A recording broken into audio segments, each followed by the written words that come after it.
So welcome everyone to Trust Medicine People's open mic on Saturday. At Trust Medicine People, we are building a movement rooted in ancient wisdom, financial empowerment, and regenerative innovation.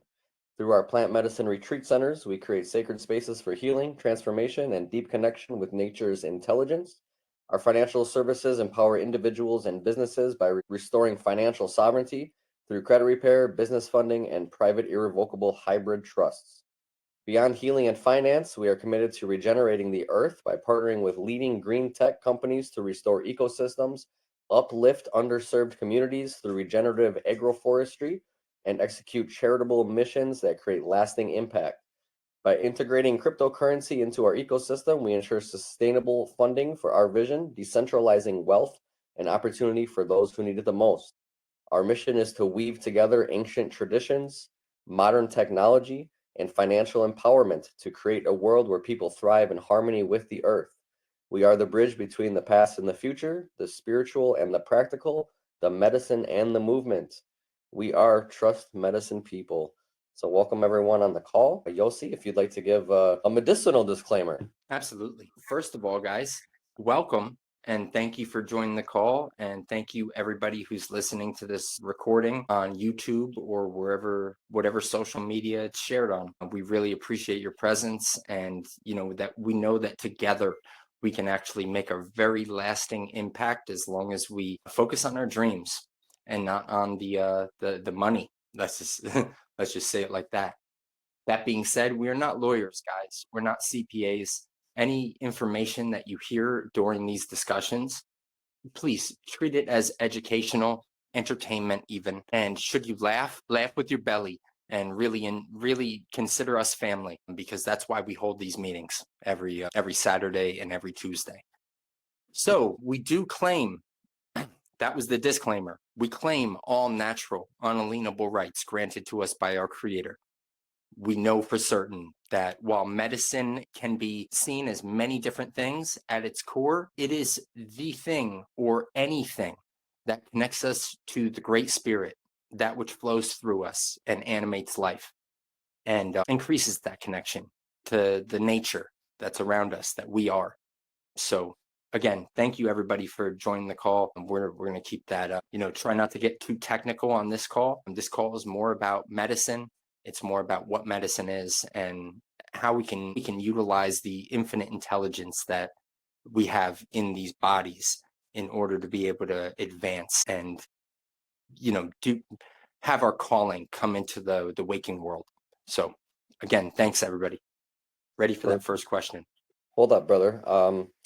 Appreciate that. Thank you for that. And Carter, if you are listening, brother, I would like to do a little special announcement. If you could share your screen and pull up a domain name. If not, we can move to the questions. But Carter, if you can hear me, we'll give you about 8 seconds.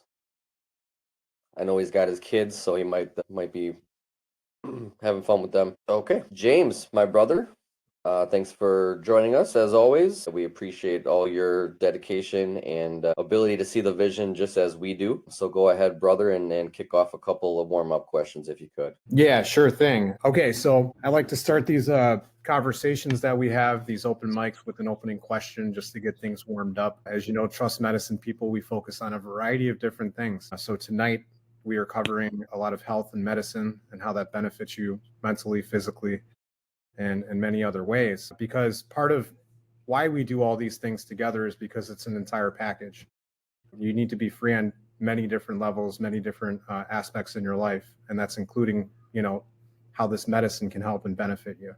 Now, I know a lot of people in here probably have tried medicine or have never tried medicine, so after I ask these questions, feel free to open up and talk, and go ahead and ask your questions in the chat, and we'll go ahead and try to answer them as best as we can. So Yosi, to start, this is a healing and medicine question. What does true healing mean to you, and how has your relationship with medicine evolved over time? Wow, that's a potent question right there. True healing to me is more of it's not a high, it's not a low. It's that steady equilibrium. It's the space that we can get to that is called contentment.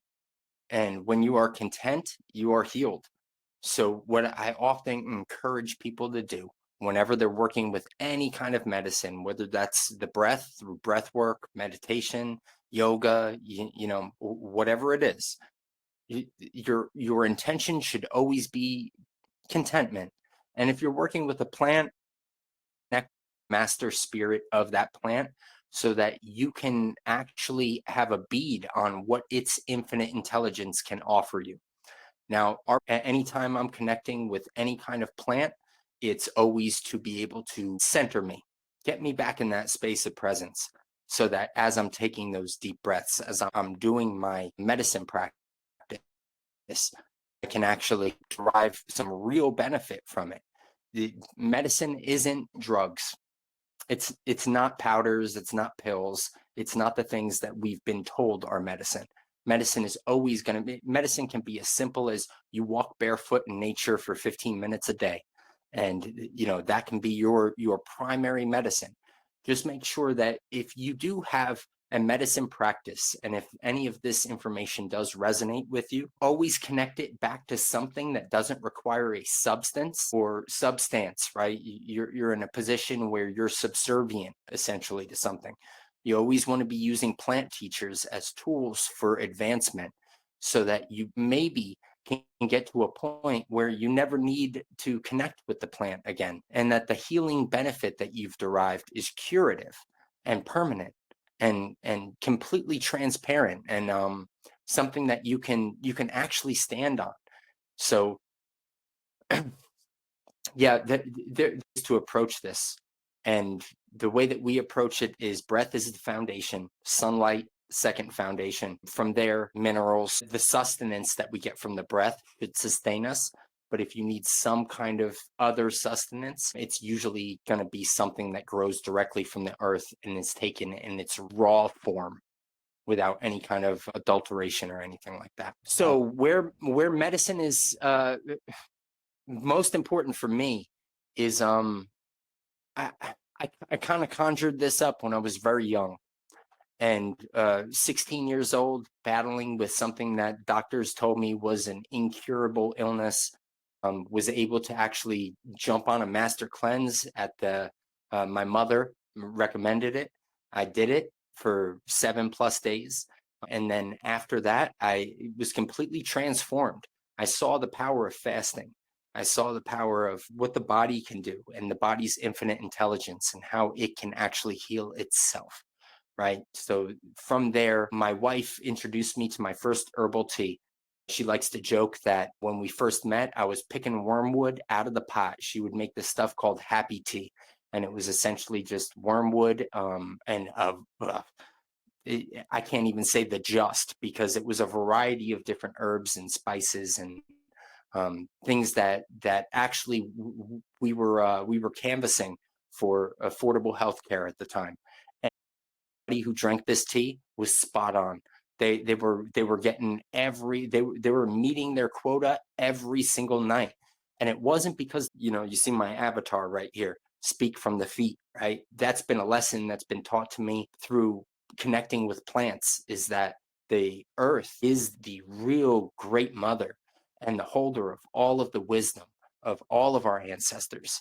And if we can just connect with the earth and really make that connection strong, we can do amazing things, any one of us. So I know, James, it might be a little bit different from the question that you answered, but the question you asked, but that is my answer. You know, that's how I'm going to field that one.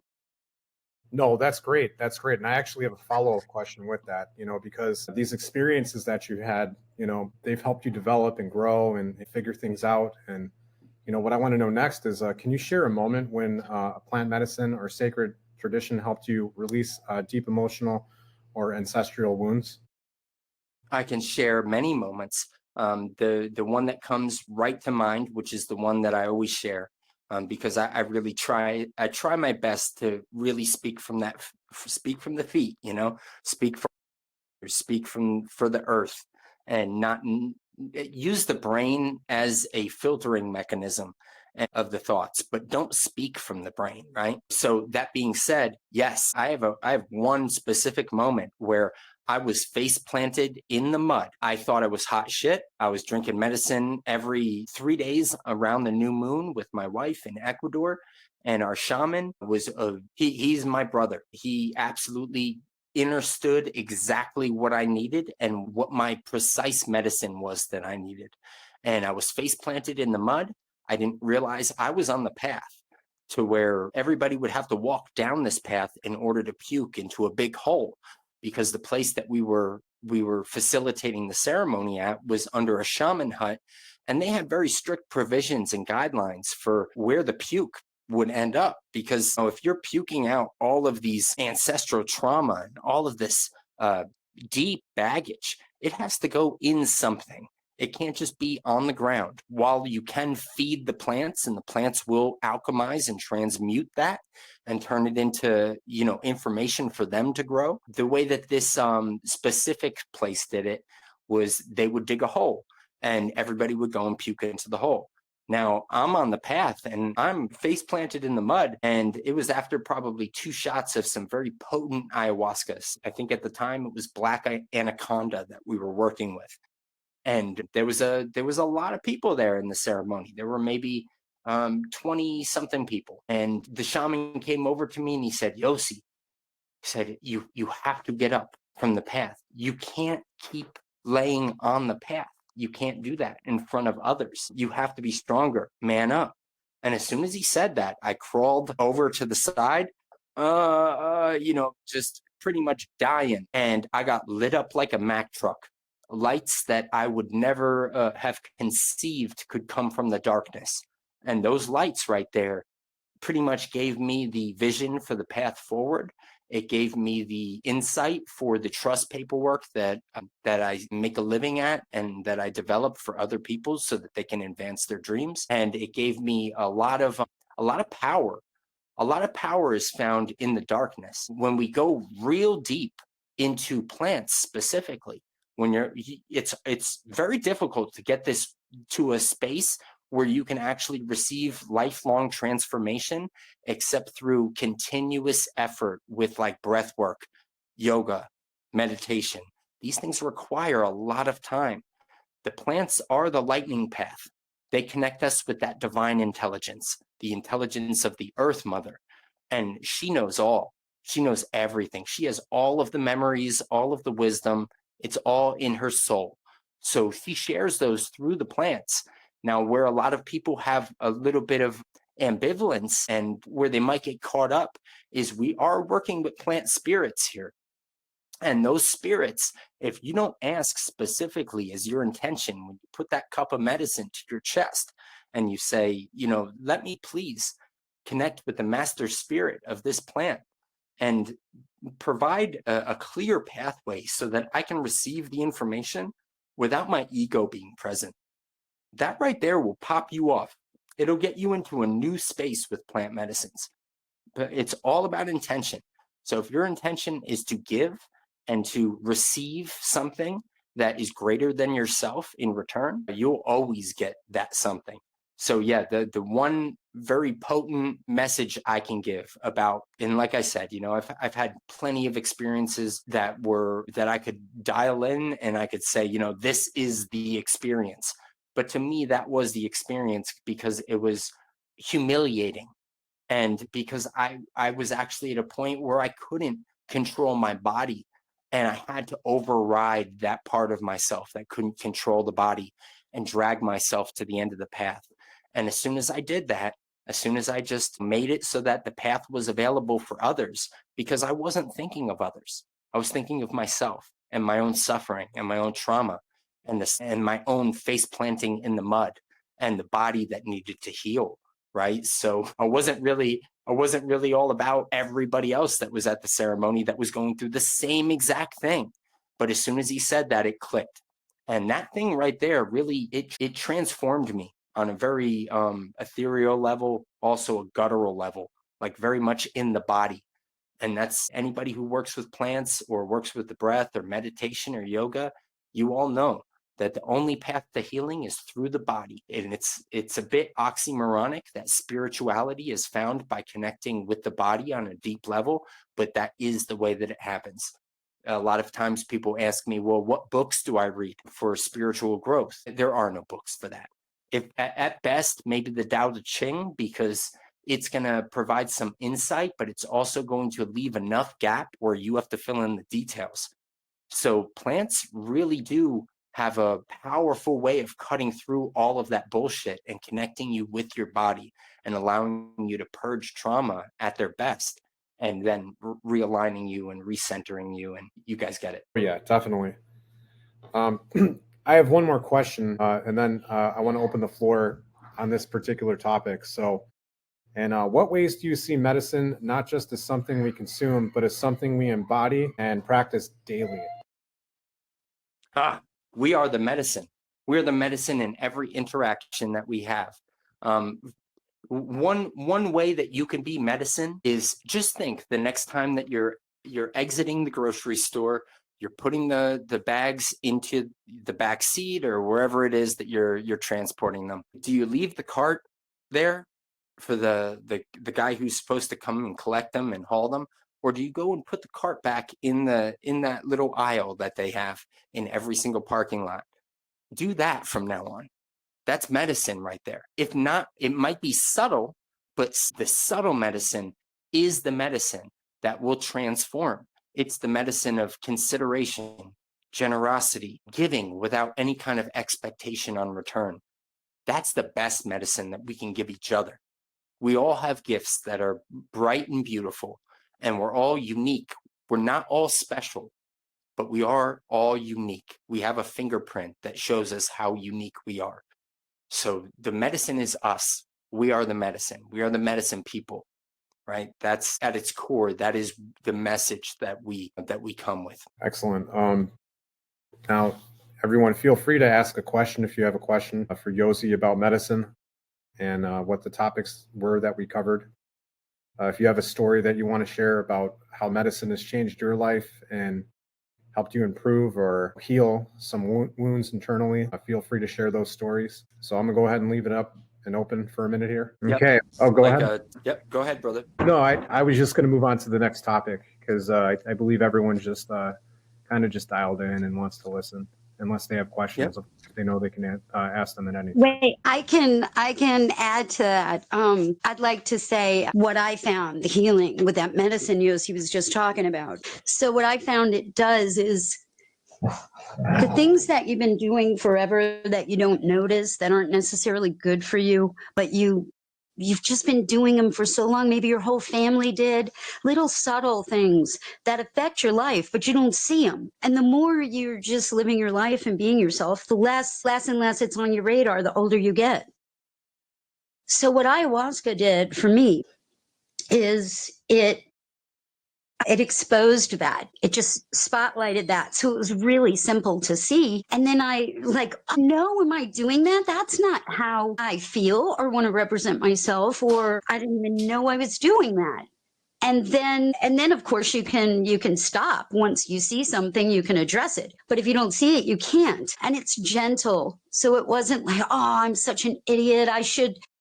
Why did I do that? It's more like, oh, okay, I'm so happy I know that now. Now I'm good. And I mean, I could go on about the ayahuasca, the ibogaine, the San Pedro, the Vipassana meditation. For the meditation might have even been stronger than the any of the plant medicines. But Yossi's right. I say that the difference between drugs and medicine is drugs are made in a lab. I don't know who made it. I don't know what's in it. And it comes packaged and everything. Medicine is the whole plant. Or you've taken and made a tincture or made a tisane or made a little tea. So the plant comes with a spirit. It comes with a spirit. And so that helps guide you. But if you're just, let's say, dropping LSD, there's no spirit there. So can go south real fast. You're left to your own psychology with that one. Like with LSD or even with MDMA or any of those, anything that comes in a powder in crystallized form, you're definitely left to your own psychology to sort out the details. Whereas, like you're saying, medicine has a guiding spirit that comes along with it that gives wisdom. Right. Otherwise, our psychology and what we keep that's unconscious, subconscious, those are dangerous things when you mix some white powder. So what helps that often is just a little bit of mushroom to bring in a plant spirit. But the problem is it's not that plant. It's not the plant you're having the experience with necessarily. I mean, you are with the mushroom, but then if you're joining it with something else, they might not get along. Anyway, that's what I wanted to say. Thank you.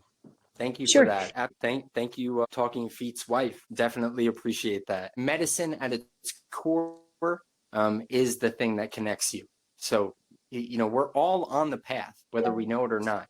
And those spirits are very powerful. Those plant spirits, they can actually, dial in your psychology and help you dissect all of that. They can also tell you, like you were saying, iboga. Iboga is much different from ayahuasca.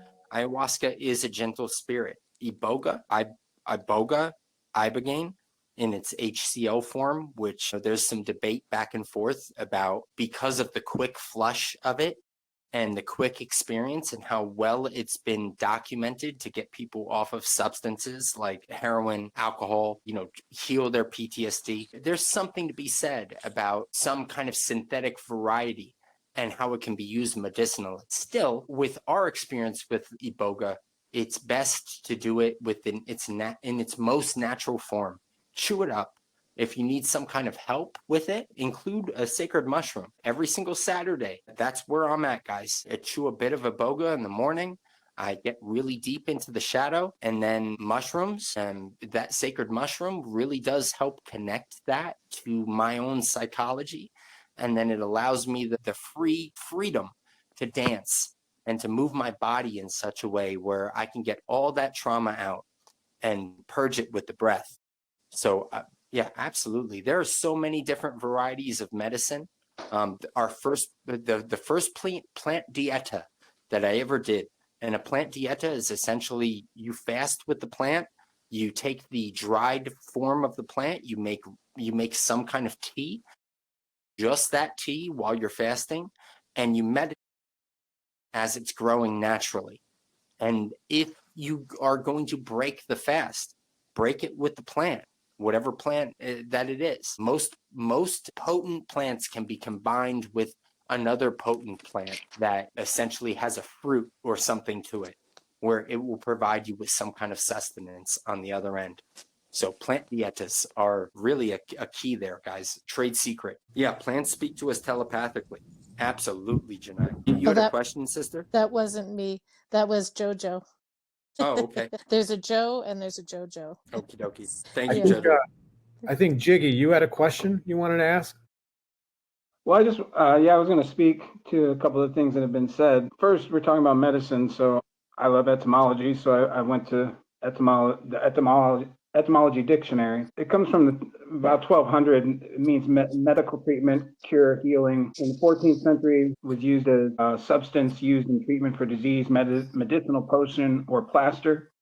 And then it's also used figuratively in spiritual remedies from the French, médecine, which means medicine, art of healing, which I think is at its core, art of healing. Like Yossi was saying, whether it's walking the breath, it's a healing art. Cure, treatment, potion, and in Latin, medicina, healing art, medicine, or a remedy. So as Yossi was saying, a practice is an art, right? So if we're meditating, or we're doing yoga, or we're dancing, or we're singing or playing music, or however it is that we're communing with nature and our inner selves, that's an art form. So medicine to me is an art of healing, and it can be a substance, it can be a potion, it can be the breath, it can be as simple as he said as returning the cart to the cart buggy. Another thing that caught myself, Yossi said contentment, or seeking contentment. I don't necessarily, and this could be semantical, but for me, it's like contentment leads to complacency, and complacency is a trap. And so, what I seek is satisfaction, fulfillment, sense of purpose, a sense of wholeness and balance, feeling at home. Yep. And so, what he's saying is being content. I think he means being comfortable in yourself. Correct. Yep. Absolutely, brother. That is at its core. Yeah, that might not be the correct terminology. That the etymology of it might be off, but when I'm speaking of contentment, I'm just simply saying that exactly what you just said. And I'm only adding so others don't, who may not be as experienced or are just entering into this journey. There are side paths that can take our journeys in longer durations that are not necessarily Right. No, great point. And medicine, the original medicine that really inspired me was a sweat lodge, traditional Inipi sweat lodge in upstate New York. Children respecting our world. They called themselves Crow, and it was on Crow Hill that I had my first experience with a traditional Inipi sweat lodge. And when I came out of that, it was a very small ceremony. It was just me, some indigenous elders, and my uncle. And when I came out of it, bare feet on the ground, completely naked, I was brought to my knees in tears. Most real medicine comes if there's not something involved where you have to face the thing, those inner demons, or face the tragedy of the world and the abuse of, let's say, the Earth Mother, right? It's not medicine. It's at that point, it's just a Band-Aid. So I concur, Jiggy. Thank you for that correction on the language. We really appreciate that. like an addendum, Yeah, addendum. Annexed material, brother. I really appreciate you. And like you were saying with the suffering, that's that you're facing judgment, you're accepting, and now you're repenting in the religious words, right? That's what you're talking about in the tears and the medicine. That's an actual repentance. That's a acknowledgement and acceptance and being present with it. Metanoia, even, right? Metanoia. Look up the etymology of that one, right? A complete transformation that takes over everything in your life usually comes through some kind of mystical experience. And from that point on, you are not the same. You are completely transformed. Right, that 1768 penitent spiritual conversion, from Greek metanoia, afterthought, repentance, from metanoien, to change one's mind or purpose, from meta, indicating noen, means to have mental perception, from nous, mind or thought, which is of uncertain origin. So yeah, exactly. That's the metanoia etymology. And then Thank also, you. yeah, and then the other thing I wanted to touch upon was, I think that there's a lot of substances that can be used as medicine. I personally have not had ayahuasca. I have journeyed with DMT, which is extracted from the acacia and the mimosa hostila bush and comes in a crystallized form, and it's a similar process to extracting LSD. And I think we lost you there, bro. Yeah, I was going to say, we just lost Jiggy. But yeah, absolutely. Like I said, this is not a clear cut and dry thing. Sometimes a synthetic can be used to remedy a condition and get you to a point where you can get on that path. But am I back? It's definitely, You're back. right. Whether we're talking about DMT, LSD got me through college. Help me sit through advanced mathematics classes, right? And without losing my mind, essentially. But yeah, absolutely. So to finish that thought that I was cut off on, the LSD is extracted from ergot, which is a fungus, and I've had, and like I said with DMT as well, it comes in that powder form. One of the biggest factors in using substances and whether or not it's a medicinal, you mentioned it, it's intention. You can use mushrooms and get nothing out of it. Like mushrooms can be used as a drug. And so, and all of these substances can be misused. And, I do think the mushrooms have a penetrative, like LSD, you can some of these substances, you can push it to the side, but mushrooms usually will come back at you. They're shaped phallically, so they penetrate. And so it's hard to ignore the medicine or the message that the mushrooms are sending, but it's possible. If you're just going to a festival and you're just using them just to go party, your experience is going to be a lot different than, say, if you had fasted for 3 days and set your intentions and taken the medicine and laid back, washed yourself and cleansed yourself physically, and then sit with the medicine and just when you take it, sit there lay back in darkness for an hour, hour and a half, and just let it wash over you. A whole nother experience. And so to me, that's a big distinction between medicine and drug. So I do see that absolutely. Some of these substances can be used like that. But that's just a few things that came up to me as different people were talking that I think are important to anyone that's considering venturing into themselves through these portals. I agree that the earth is has all of our records and has everything. And I'm not religious, but I study all perspectives. And we are in the physical realm, and we are in the realm that is ruled supposedly by the fallen, right? The fallen stars, the fallen angels. And so, like you said, with you holding it to your heart and you're asking for the master of the plant, right? You're asking, that's a big, huge, that's huge, is to clarify who it is that you want to commune with, what entities are welcome and what's not welcome. And because we have, the shadow is here playing as well. And when we open up through these substances, when we take the plants and we activate our different areas of our body, our pineal and things, we are also vulnerable. And so, it is very important to clarify the parameters in which that you're going to commune with the plant or with the medicine. Yep. Intention is 90% of it. And then from there, it's setting. You're setting how you've gone to prepare for the ceremony, etc. Yeah. Thanks, Jiggy. I know that, Talking Feet's wife has a question. Thank you. Thank you, Janai. That was great, Jiggy. Thank you. Also, I wanted to read the definition of medicine, the way that Yossi's using it. It's a Native American definition. It's anything that improves one's connection to the great mystery and to all life. So this would include the healing of body, mind, and of spirit. This medicine's also anything that brings personal power, strength, and understanding. It's the constant living of life in a way that brings healing to the Earth Mother and to all our ancestors, family, friends, and fellow creatures. So Native American medicine is an all-encompassing way of life. So this is more the Red Road talk, medicine wise. For it involves walking upon the Earth Mother in perfect harmony with the universe.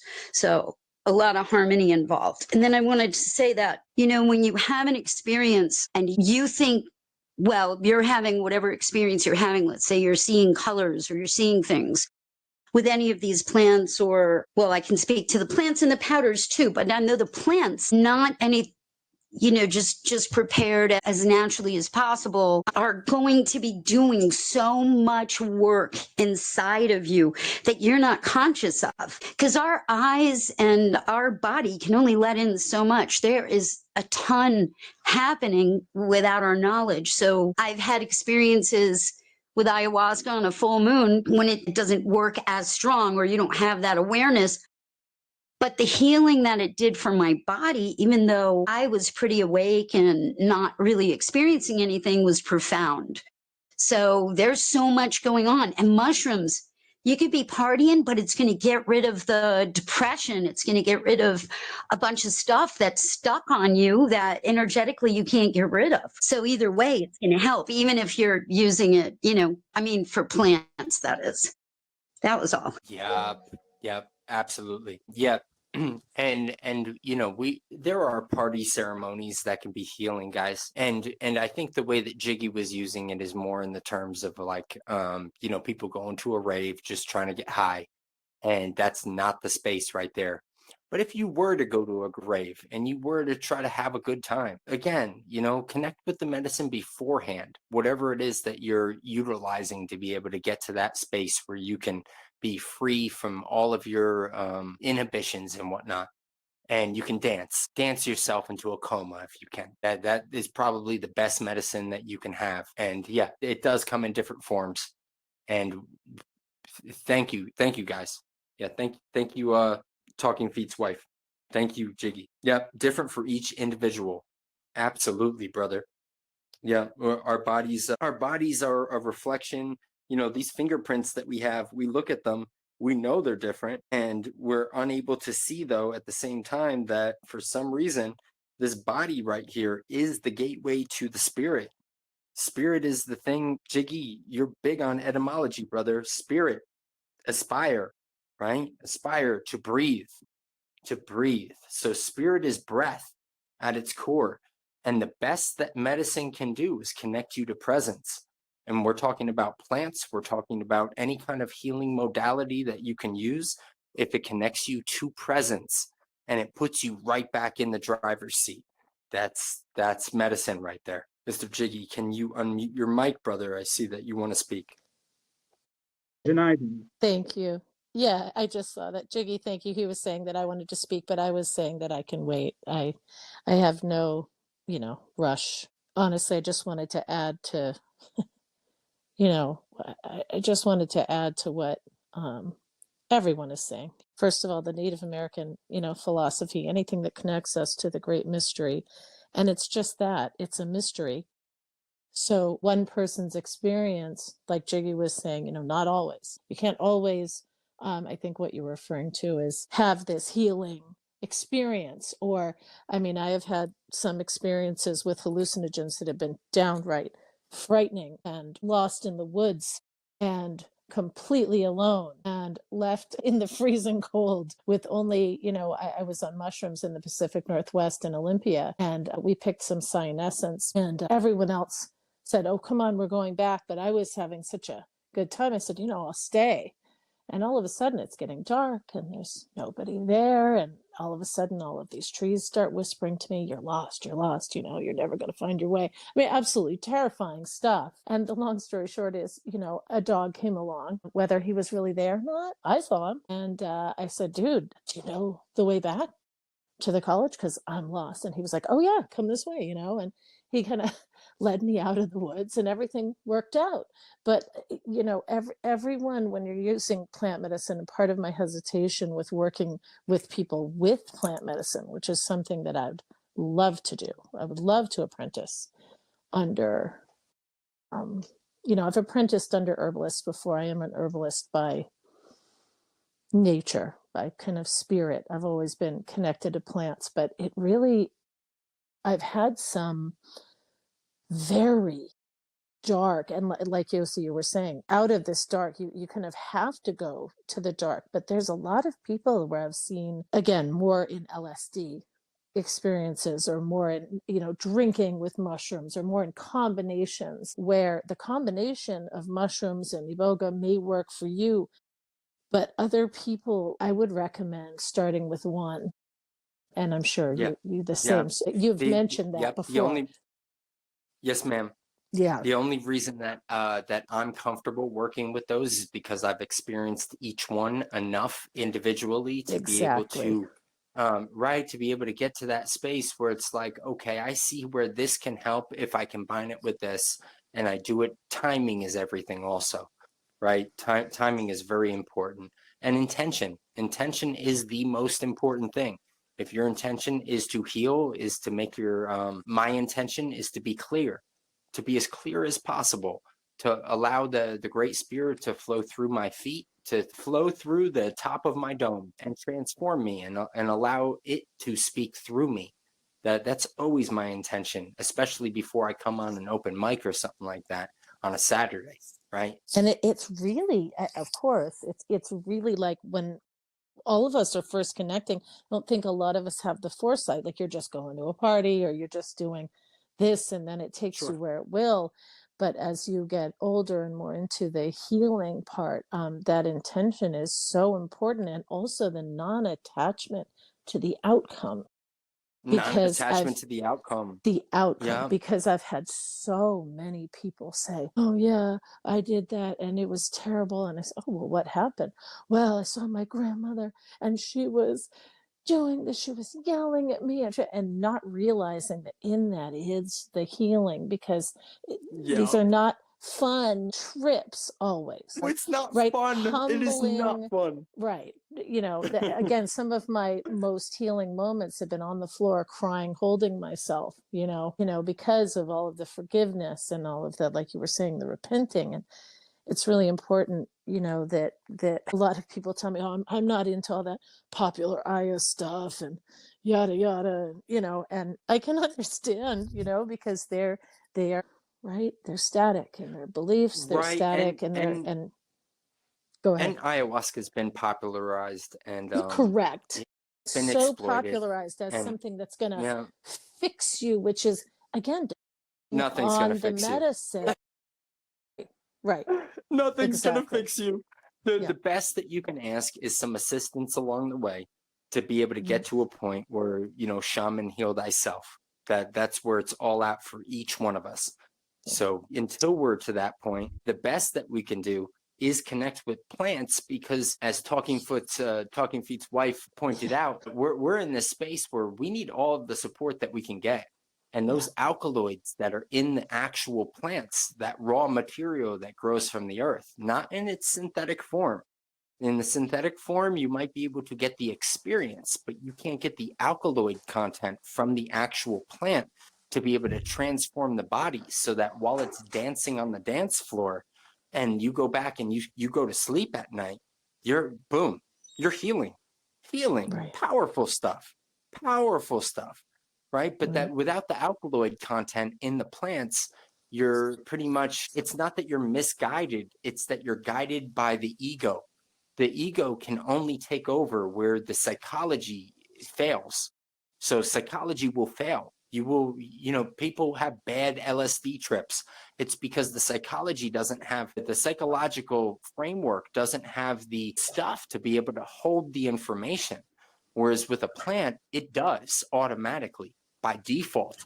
And that's why plants are always a better go-to if you're looking for medicine and you can't get there through breath work because maybe you have too much trauma to be able to get a routine going or whatever. But once you get the message, like Terence McKenna said, once you get that message, you don't need to stay on the phone.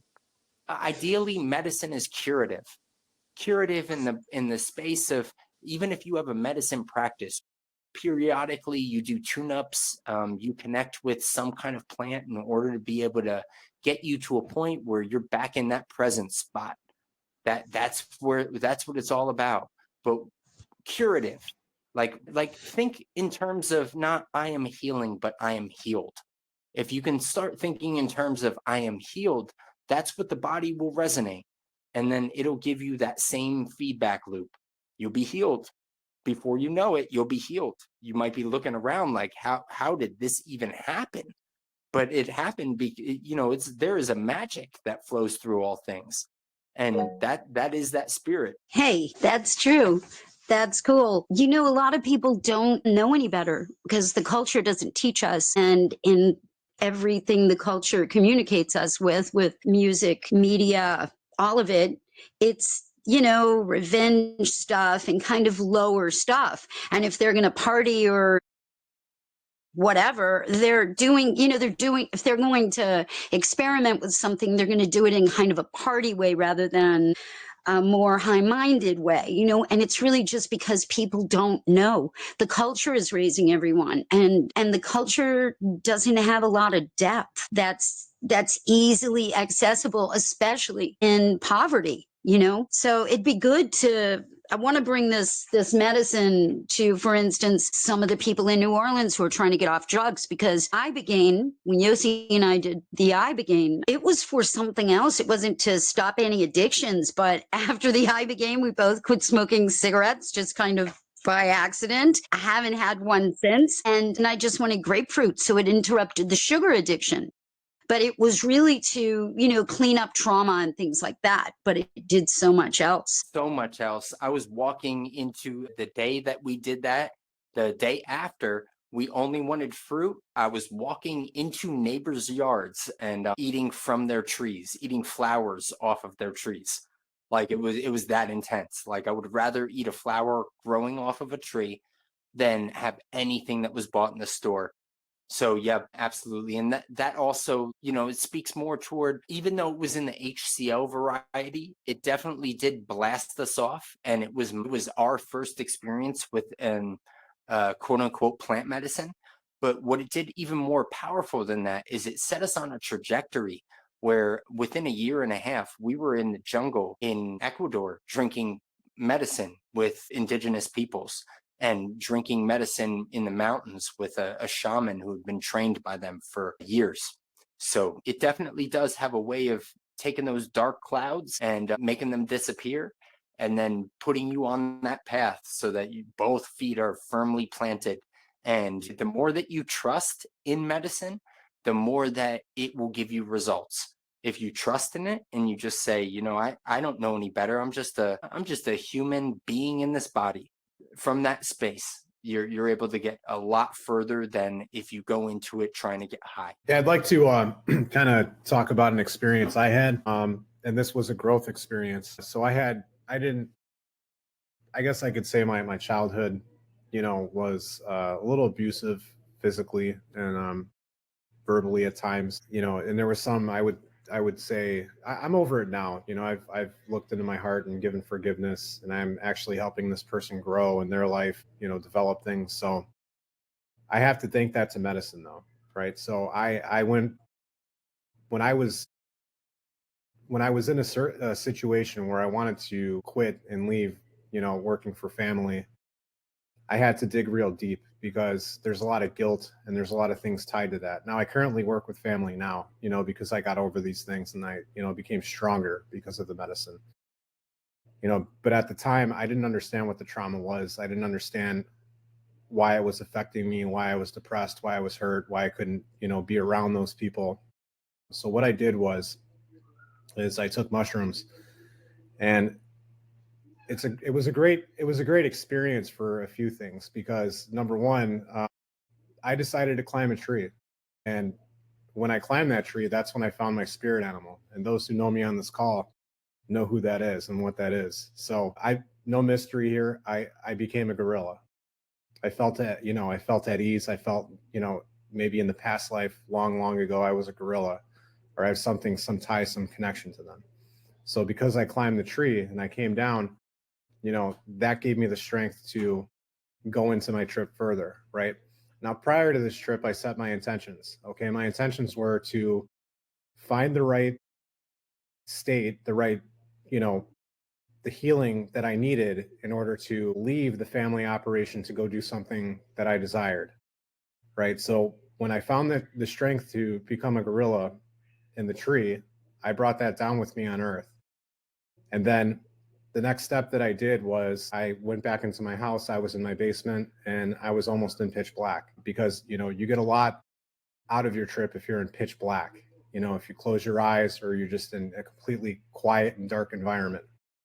So what I did was, since I set my intentions with the medicine before I went into the trip, now was time to face what was behind that door, right? So in my basement, there was a room, and then I was connecting into another room. So I was just walking through a doorway, right?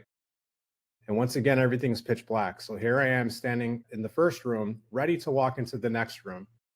And I told myself, I said, when I pass through this door, it's going to help me correct and give me what I need to make the next step to, go further into another career and find what I need to do.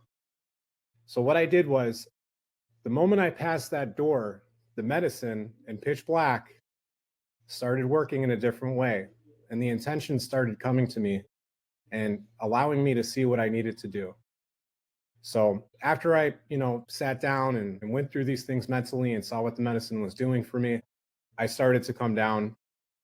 I started to, come with realization, and the trip, at that point was over with. The thing about that is, when you trip and you use this medicine, it's the work afterwards. It takes a long time for at least me to process what the medicine is telling me. So it took me a few months to process the information, but I decided what career path I wanted to go into. And, that was that was definitely more into sales and business, but a different avenue. And I'm glad I did that because, I escaped, a bad environment, and I went into an environment that I was controlling and that I had more confidence in going into. So it helps, it helps you in many ways. And I agree with you, Yosi, when you say you have to set your intentions with the medicine. It has to be pure. Otherwise, you don't know where it's going to take you. So that was one experience that I had, especially becoming a gorilla, because that was kind of cool. And then how that has helped me throughout my life as well. Setting your intentions and doing the work afterward is so important, right? Because the medicine will guide you, but you have to really put in the work to get things done afterwards, right? And I could say the same thing about drinking too.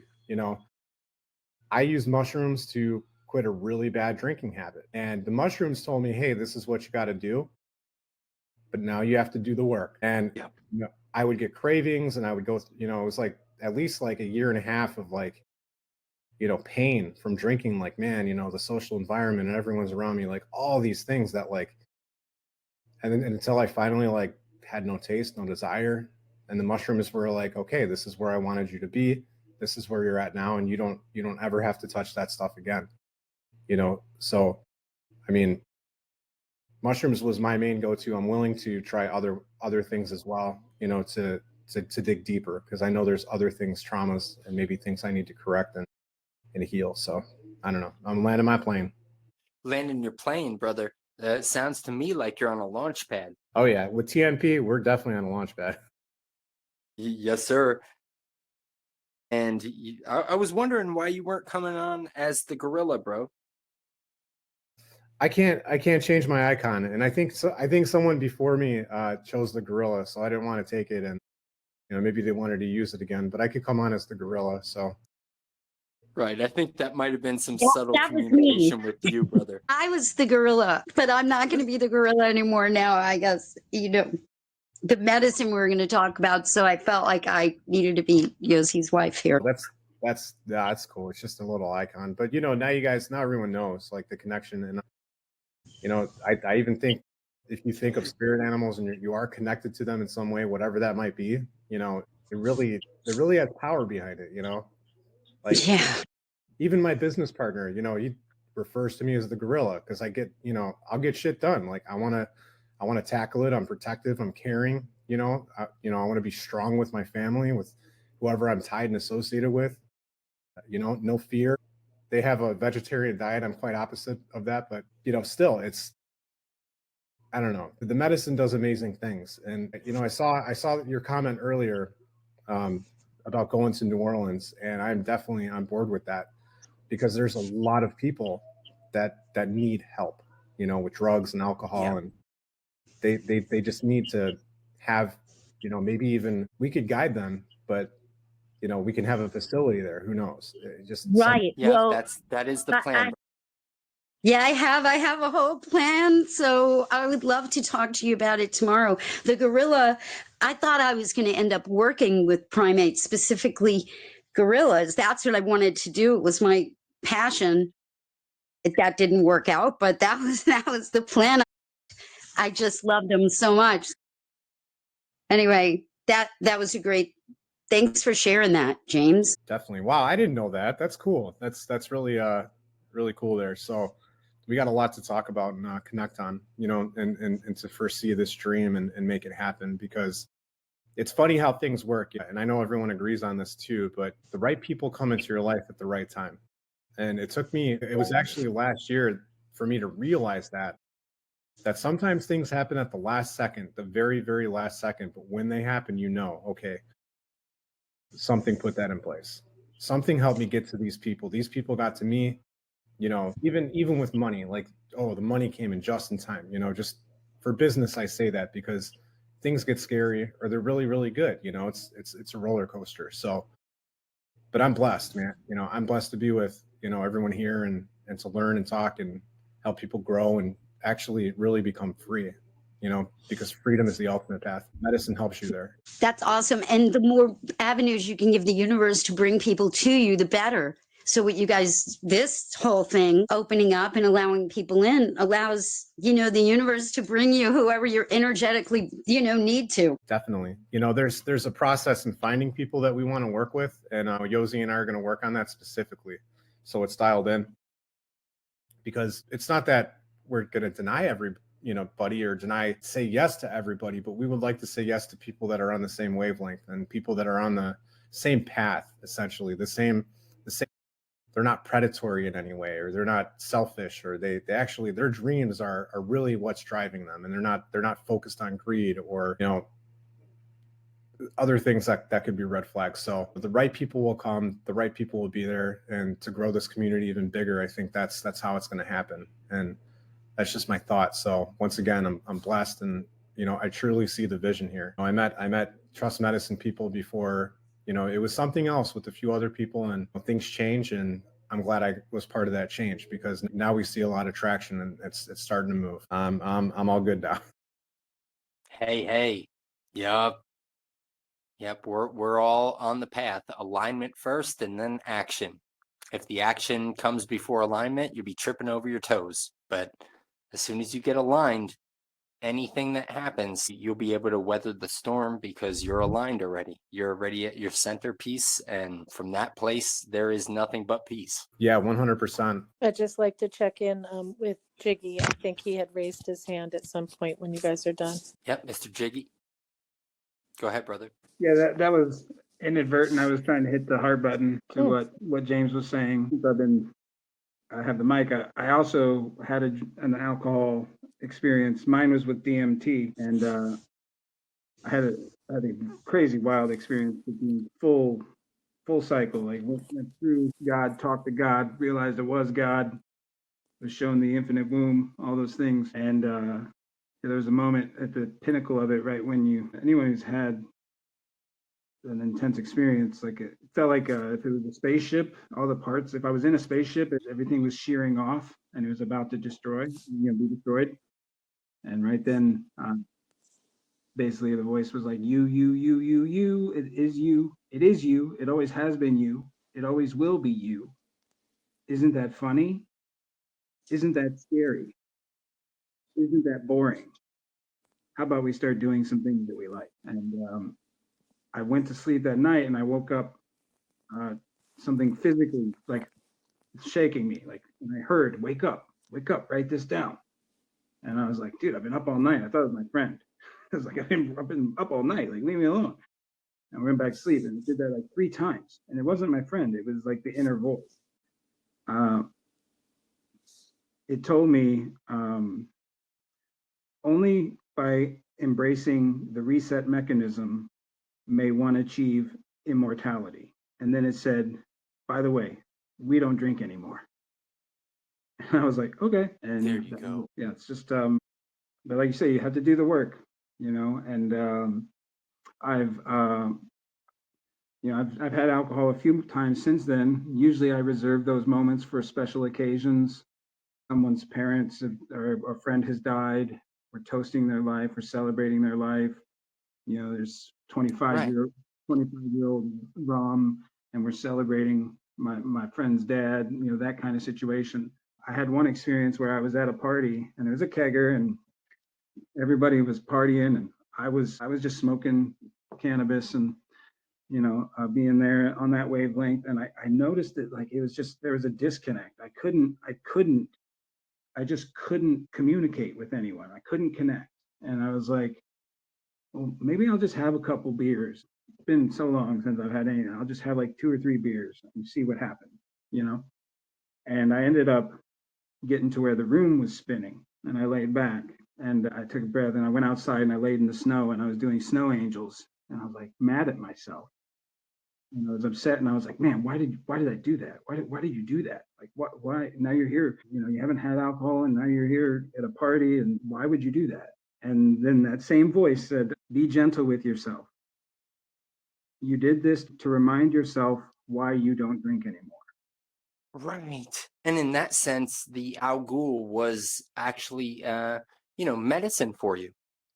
I mean, I know that, you know, I know when it's abused and when we all allowing anything to consume you, with that it will consume you. It possibly can't be medicine. But there, you know, there are cultures also, brother. As you know, that you know, like for instance, in the Sierra Nevada, the Santa Marta mountain range of Colombia, there is the Kogi, and the Kogi are a tribe that live up at the top of the mountains in the snow-top mountains. And when you're down on that beach, you can look up and it could be 100 degrees out. You could be sweating with the waves hitting you, and you look up, you see the snow-top mountains. And those Kogi, they actually have a culture that's designed around the consumption of coca leaf, and their shamans specifically will go into a cave with somebody that needs healing, and they'll consume what's called aguardiente, which is essentially just sugar alcohol, and they get really amped up on that coca leaf, and then they do a little bit of the aguardiente and they commune with that person's body. They tell them exactly what's going on. But again, you know, this is at the top of the mountain. Most people consume alcohol not at the top of the mountain. They consume it in a bar or somewhere where there are other spirits that are present, other entities, other things that can attach to you, right? So it's all about like a setting, context of the setting, and pro- providing some kind of space for flexibility. Because like you said, you went, you drank a few beers after not drinking for a while. It told you specifically why you shouldn't be drinking. If that's not medicine, I don't know what is. Now, I'm not saying go out and consume alcohol or connect with some kind of evil spirit, let's say, that you don't know how it was created. But at the same time, any experience itself can be treated as medicine, especially those that where the room's spinning and you know you're clutching your heels. Yeah, I wouldn't say that it was the alcohol that gave me the message. The alcohol gave me the experience. There you The go. The message, experience. The the experience message to was know that you can never touch it again and be happy.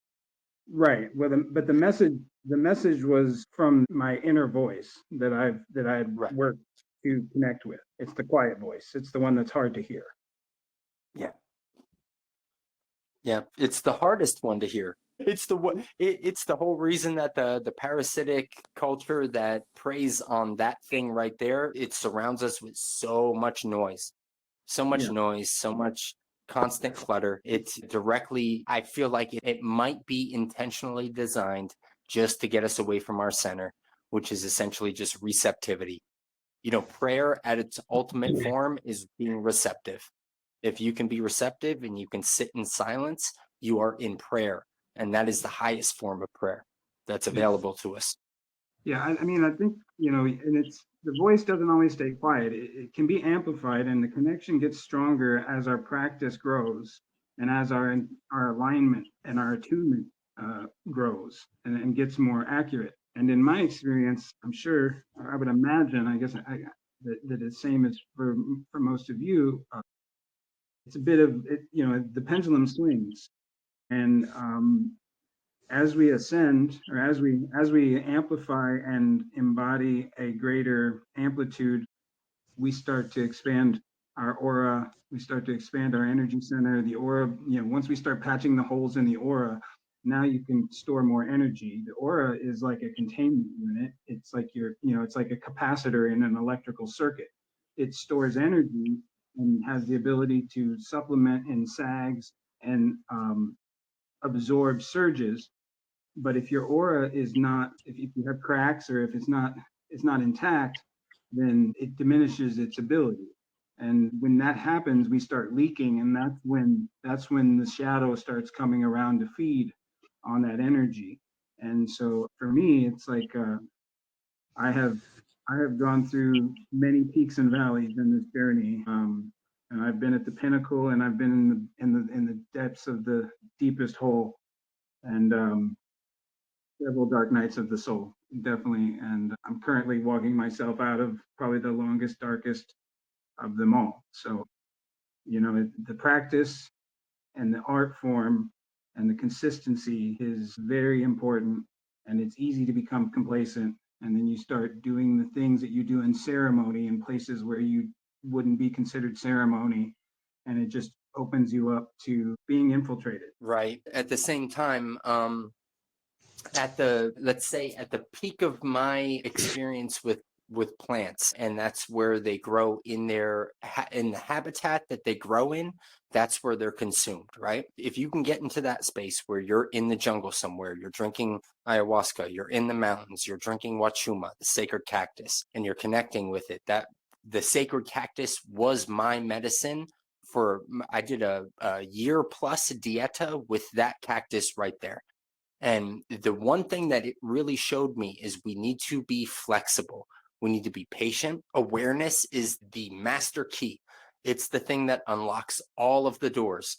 And while that contentment thing, that roller coaster that you were speaking of, that can stop after a certain space. Like once you get to a certain place, where you're completely aligned with what it is your calling is, your path, your work, everything that you do is for whatever the dream is, whatever you're aligned with. If you live in service to something that's greater than yourself, that will carry you further than 1,000 cups of ayahuasca around a campfire, right? And at the same time, part of our medicine practice, specifically when we were consuming and connecting with ayahuasca in very deep experiences, our shaman brought in the mapacho, the liquid tobacco that grows in the jungle, not the slave tobacco where they've taken the tobacco, they've made it so that they can grow it in rows under the sun. This tobacco was shade grown. It grew in the jungle naturally. They would take it, they would ferment it into logs, break off a piece of the log, soak it in water, smash it up. It would be a black liquid. And some people, like myself, would drink that tobacco for certain ailments and whatnot. But every single ceremony that we had, you would form a cup with your hand and the tobacco would be poured into it. You'd put your hand to your chest, you'd put the intention into it, you'd snort it and imbibe it through your nose, and it would bring you into that puking party that everybody gets the most benefit out of whenever you're doing any kind of purgative type of medicine. So that being said, just to loop it back, sometimes setting doesn't matter. If you have a master plant like tobacco, for instance, and you're doing it in a sacred way with prayers and whatnot, I've had many experiences where it's been me with close to 10 people around a drain pipe in the middle of the street in Loja, Ecuador, where we're each connecting with that tobacco right there.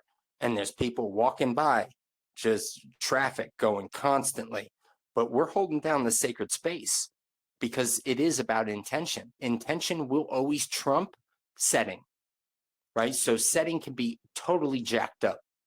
And if your intention is correct, and if you have enough experience is really key here, because if you don't have experience, you probably shouldn't be drinking any kind of medicine or connecting with plants without some kind of facilitator who can hold space for you. You don't want to find somebody who's heavily into their ego and it's all about them and they're the master shaman and they're the healer and yada, yada.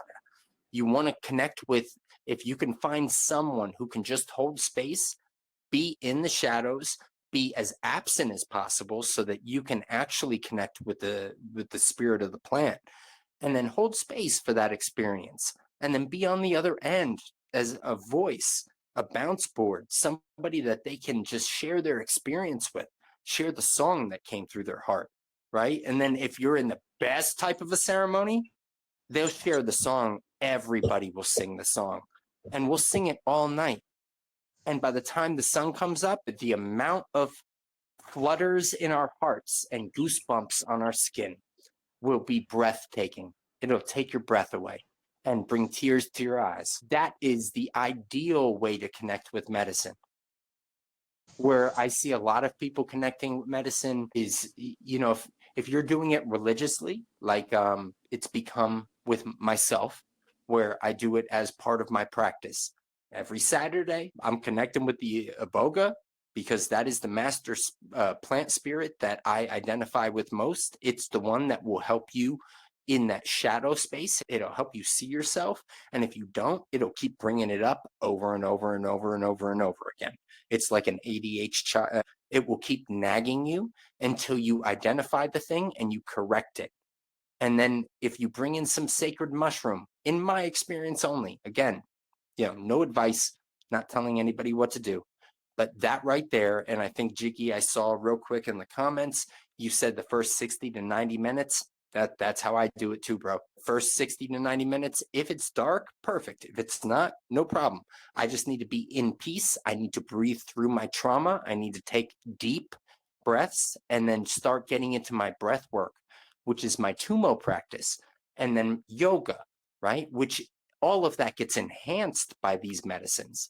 The way that you can tell a medicine from a drug, very point blank, get your medicine practice going. Try to do yoga.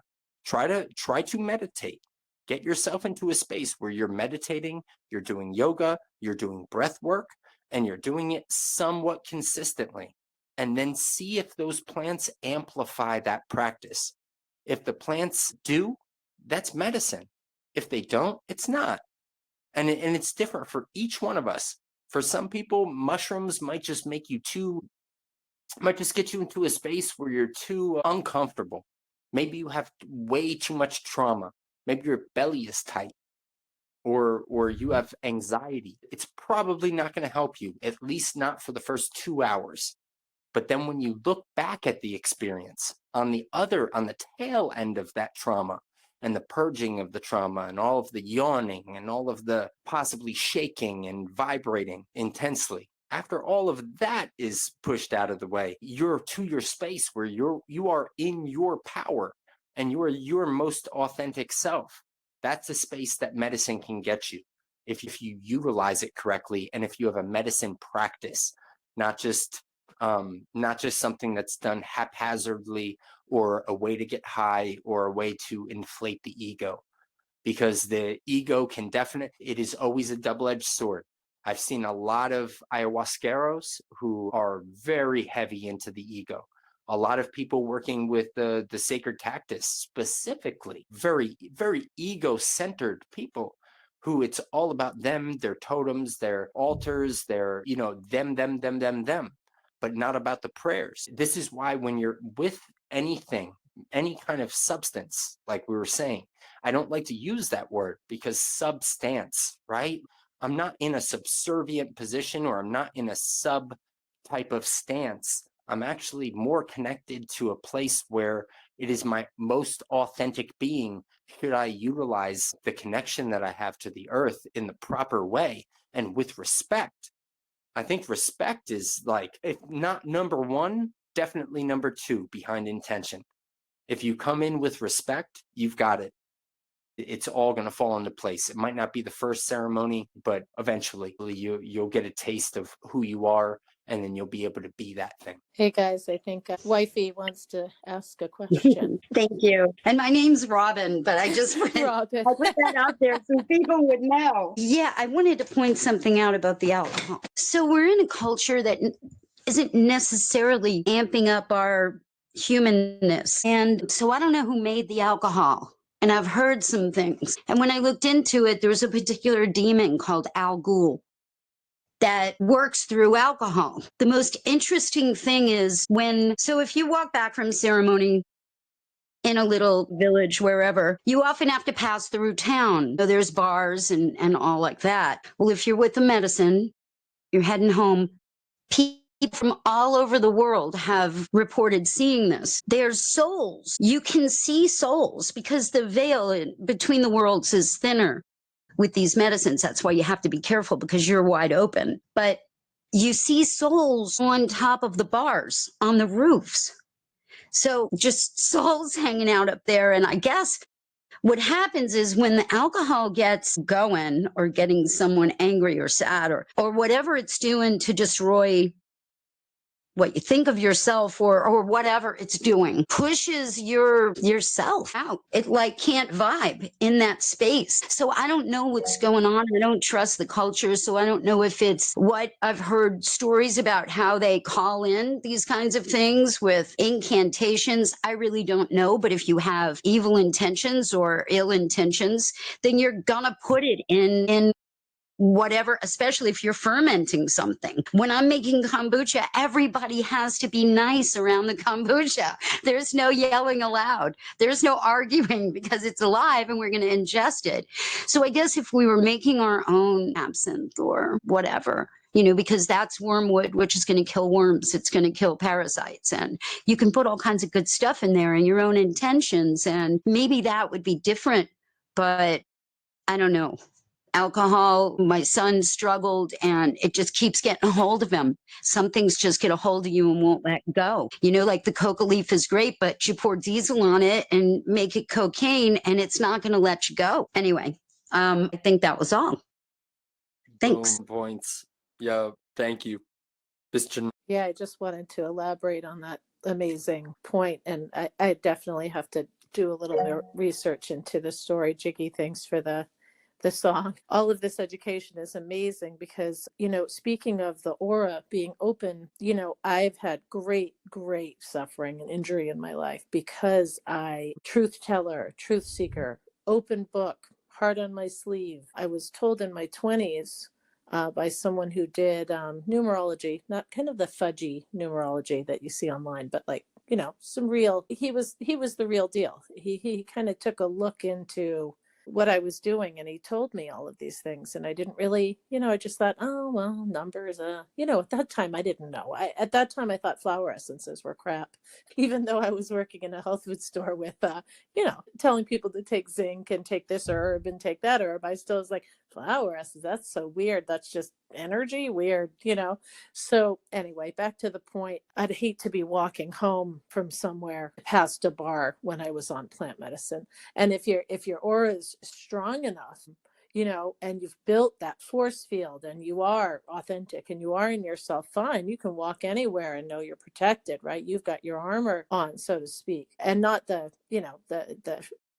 armor of, denial and just kind of closedness, but being open on plant medicines leaves you wide open for spirits of all kinds. And that's why, I've been hesitant to work with. We were actually told wait 3 days before you talk to anybody. That's right.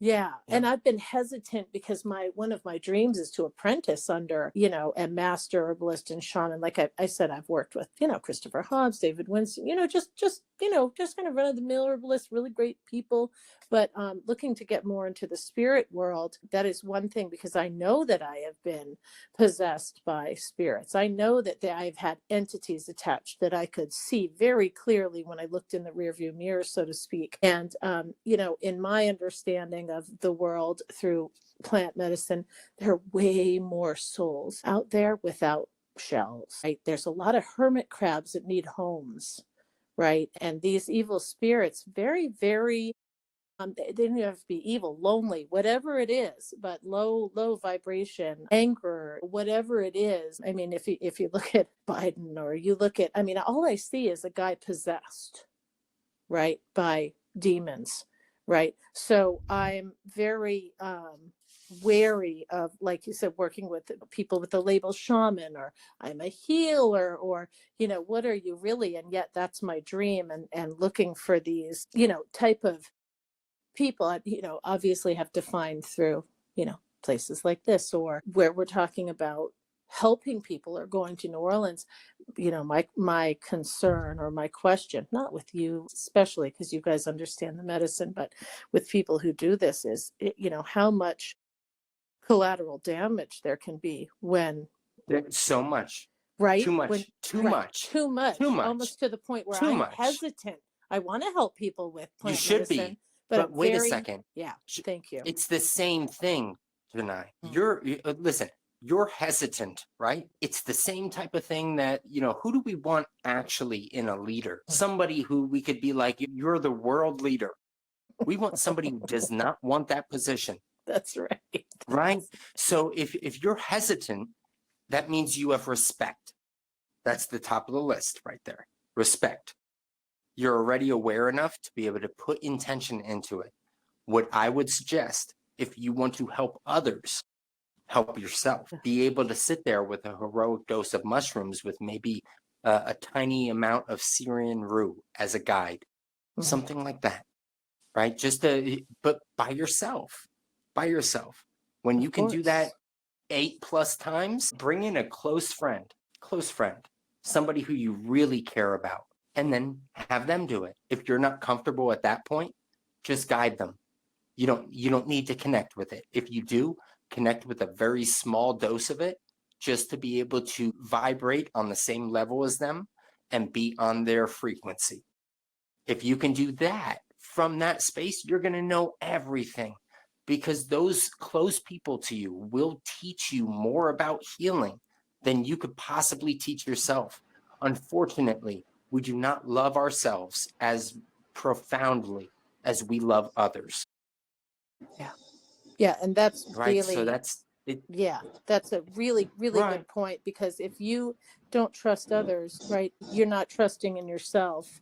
And if you don't love yourself, you're not loving others, and vice versa, and so on and so forth. In order to work with the plant medicine, of course, I would have to get very, I'm not there yet, but we're in that comfort Right. level. It But that's starts because I within. fully am not keeping commitments to myself that I need to make. So if I'm Right. doing It that, starts with it, it. yeah. Definitely, all of it starts within. It wasn't until 6 months into drinking sacred cactus every single day that I was comfortable connecting with others in that. And then what I found is that the most profound connection and the most profound facilitator of a ceremony is somebody who gets out of the way, where you don't even know they're there. If they're there, it's for the music. It's for the music. That's it. It's for Yep. the songs, and it's for the resonance, and maybe some guidance. Maybe like, I'm going to go and make some turmeric ginger tea for everybody, and then bring it out, serve it to everybody in a special cup, and get everybody around a fire laughing. Oh, boom, I did my job. Done. Not I'm here, I'm healing you. Oh, yeah. Sometimes you do need to be in a space, if you know how to work with frequency and with vibration, where you can use a rattle or a shishi, which is essentially just some twigs and leaves that make a very special sound when you shake them in somebody's face. And I'm if you really can get in glad that that space, go ahead. yeah, go ahead. No, No, please. no, No, I'm really you glad that first. You first, sister. we could argue about this all day. But Oh, we I know will. that Jiggy has a question next, so I'd like to get to him. But I'm just Okay. going to say I'm Yep, let's glad rock that and you roll. told me what a shishi was, because in Hawaiian, that's when you pee. And I don't think I would want that in my face at any time soon. But that's Yeah. really cool. Yeah. And yeah, it is all Not about unless you were trust. really heavy into the Shivambu. Right. And I'm maybe getting there around question mark, but I would suggest it. I know you would. And I'm gonna there's a whole protocol that goes with that. Yeah, We've I'm got a gonna whole start way with the to remove master the cleanse. programming from the body. Yeah. Yep. I'm gonna start with the master cleanse, maybe a little dry cleanse. I'm gonna use some rue and some mushrooms and maybe some iboga. That's my schedule in my mind. That's There far, you but go. that could change. That could change. I mean, Start with that. Yeah. Listen, the more that you accept yourself, the more that you're going to get closer to the ultimate remedy, which is the body in its infinite intelligence creates a medicine that is specifically designed for our psychology, our psychoemotive behavior, the physiology of the body.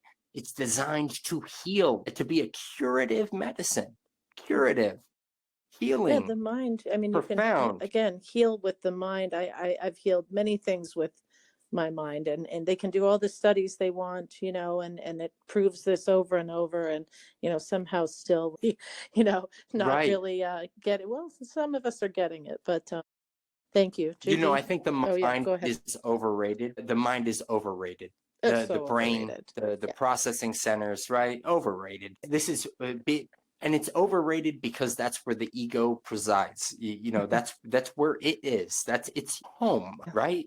So what I suggest always, connect with the body. The body knows better. Your toes know better than the mind does. Really though. Like when you really grok what's going on here, you see that the body has an infinite intelligence. It was designed by something. That something cares for you. And I don't care what label you want to put on it. It is the reason why we're on this discussion right now. It's the whole purpose of Trust Medicine People, MK Avocados, any of the dreams that we've helped actualize and bring into the waking world. It's the whole thing. Just connect with that body first, align with the body, and everything else falls into place like laughably. Laughably. You should be cracking up while you're healing. Cracking up, hysterical laughter. Yeah. Or crying hysterically, which is my MO. Sure. Yeah, same thing. As far as I'm concerned, really same thing. It is both. It's either Same one thing. or the other. And yeah, one or the other. I know that I'm with you Laugh or tonight. cry about it. Lots of screaming and crying sometimes. Lots of screaming, crying, right. Jiggy was saying, you know, everything happens in the mind, you know, in the comments, and I'll let you elaborate on that. But, you know, the mind isn't the brain, you know, in, you know, his opinion. The mind is the body and beyond, which, you know, I would say also Correct. happens. Go ahead, Jiggy. Yeah, that's Sorry. the most important distinction whenever we're talking about mind, is people confuse the mind with the brain. The mind is the thing that we're in right now. It is the reason why we're all able to connect on this call and have a profound, hopefully profound conversation that maybe in the future, you know, if there are other people listening on the YouTube channel, they can derive some kind of benefit from it, because we're all connected to the big sky mind. These brains that we associate with the mind, that's just the individual processing center of whatever experience the body is having. It was designed after the stomach. Stomach came first. We, you know, at our most selfish place, we are in service to the stomach. That's, you know, that's why when I was at my hungriest, 17 years old, streets of Asbury Park, New Jersey, the only thing that came to me in order to be able to feed myself was go volunteer at a soup kitchen, feed other people.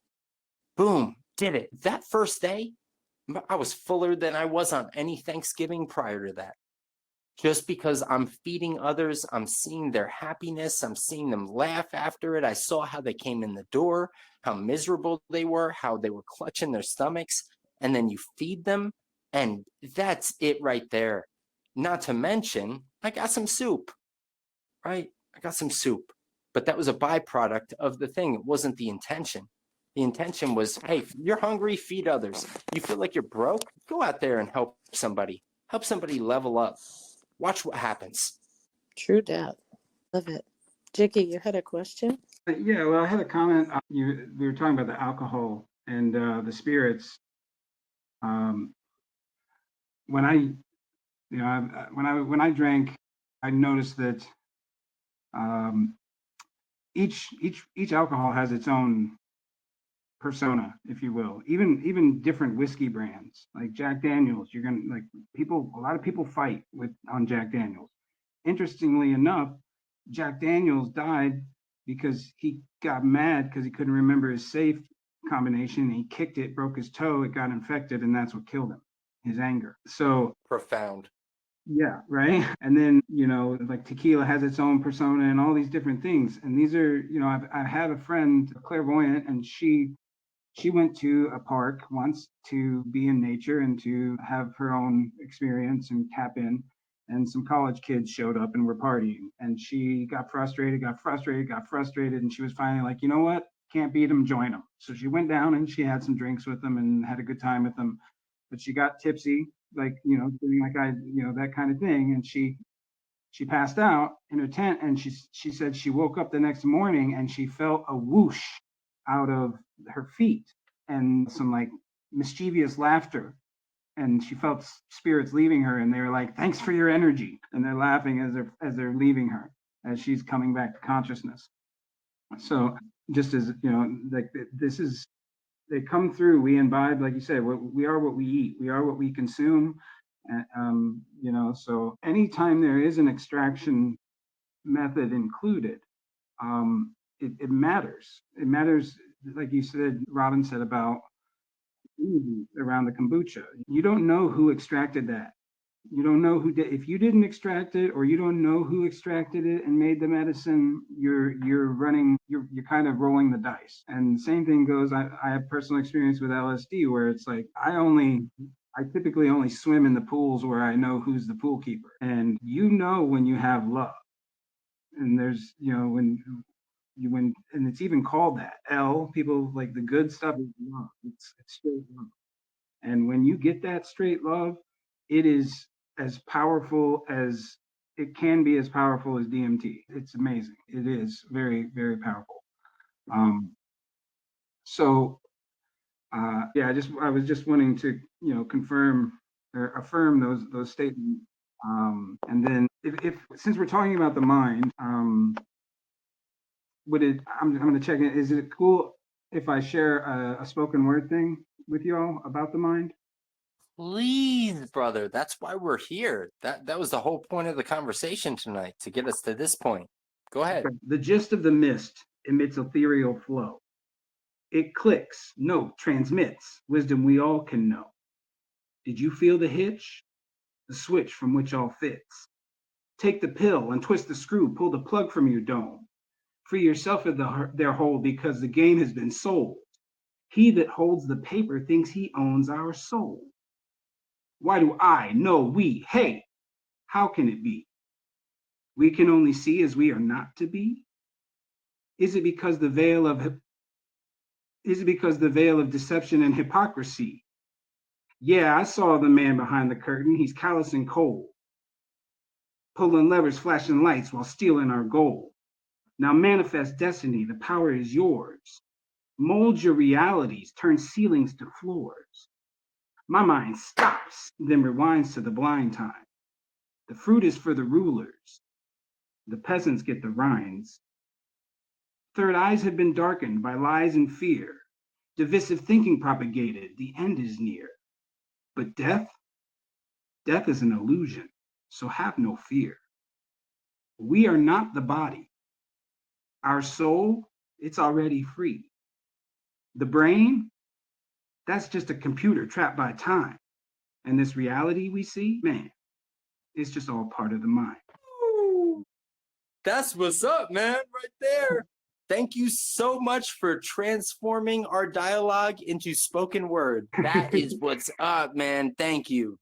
That was beautiful. Beautiful, guys. Beautiful, Jiggy. You're really keeping it jiggy with it. Yeah, I'm also known as the Jiggy You and I, Jiggy One Eye, the singular eye. That's where I was. That's like a character that I got attuned to when I was really at the top of my embodiment, and that's when those words came through like a lightning strike. So that's so the U and I, UNEYE, you and I, the one I. Yeah, you and I.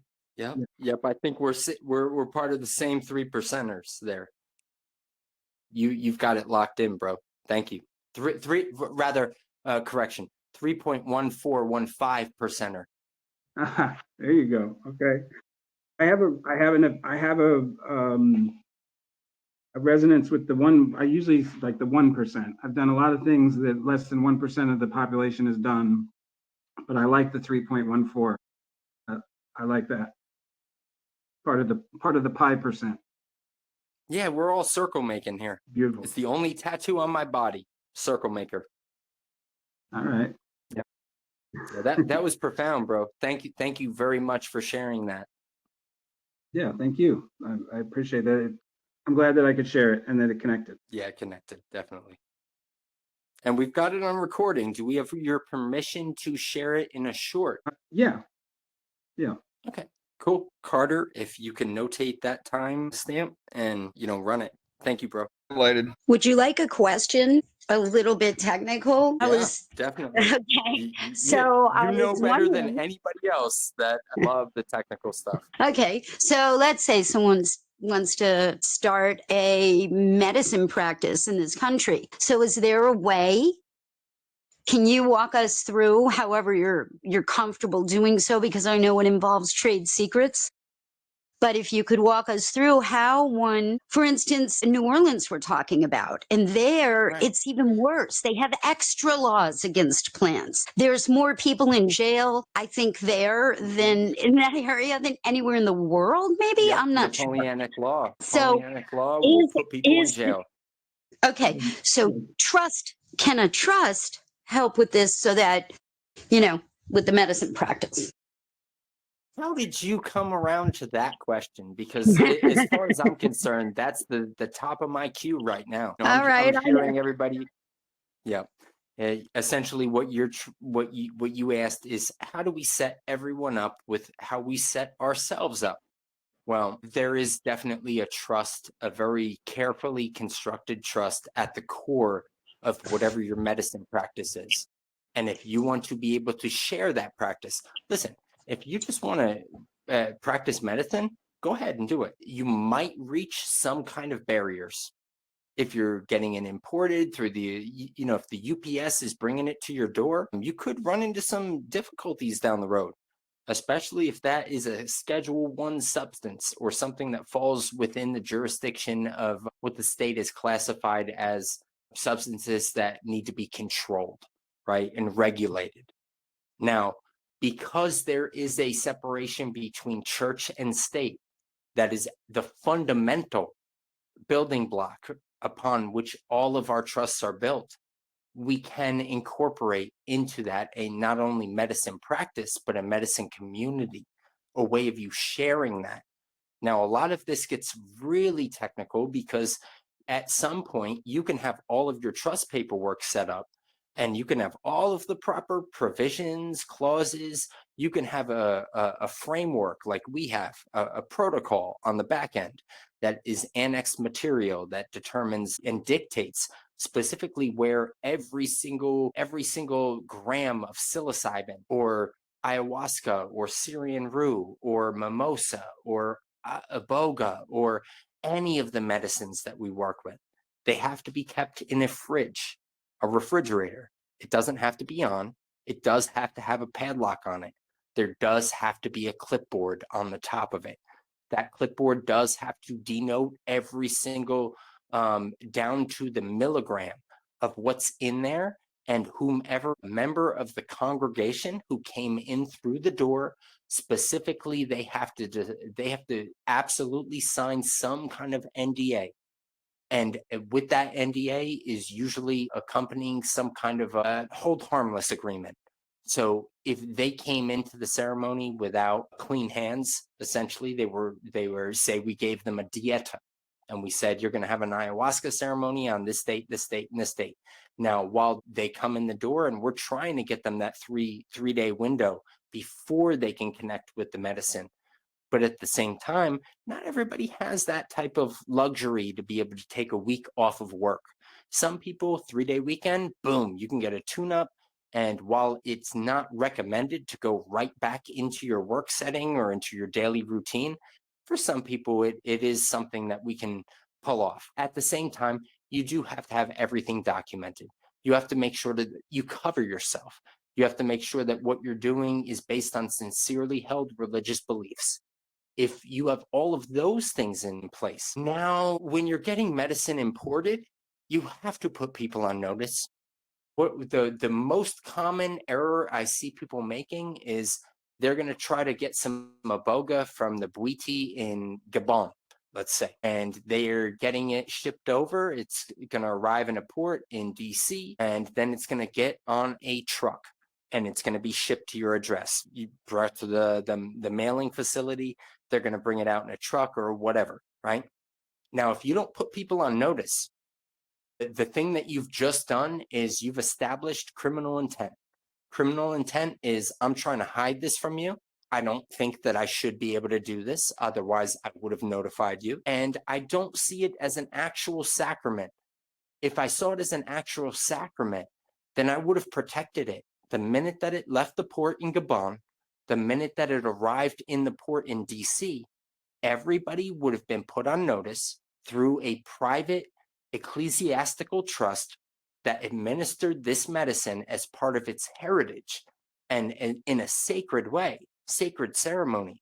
And also that each one of the churches that we set up, they all have the same type of, not necessarily power, but they have the same flexibility.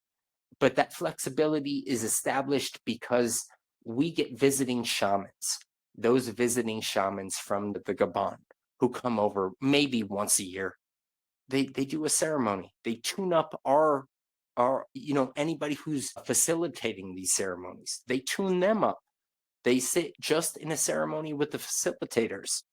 They give the check mark as far as, is this person qualified to be able to administer this medicine in the way that the ancestors did it? If you get all of that set up, now, yeah, absolutely. You can rock and roll. You can help as many people as you want to, especially if you have land and that land is in a trust like the ones that we design. And because of that, they're tax exempt entities. They're actually a tax exception.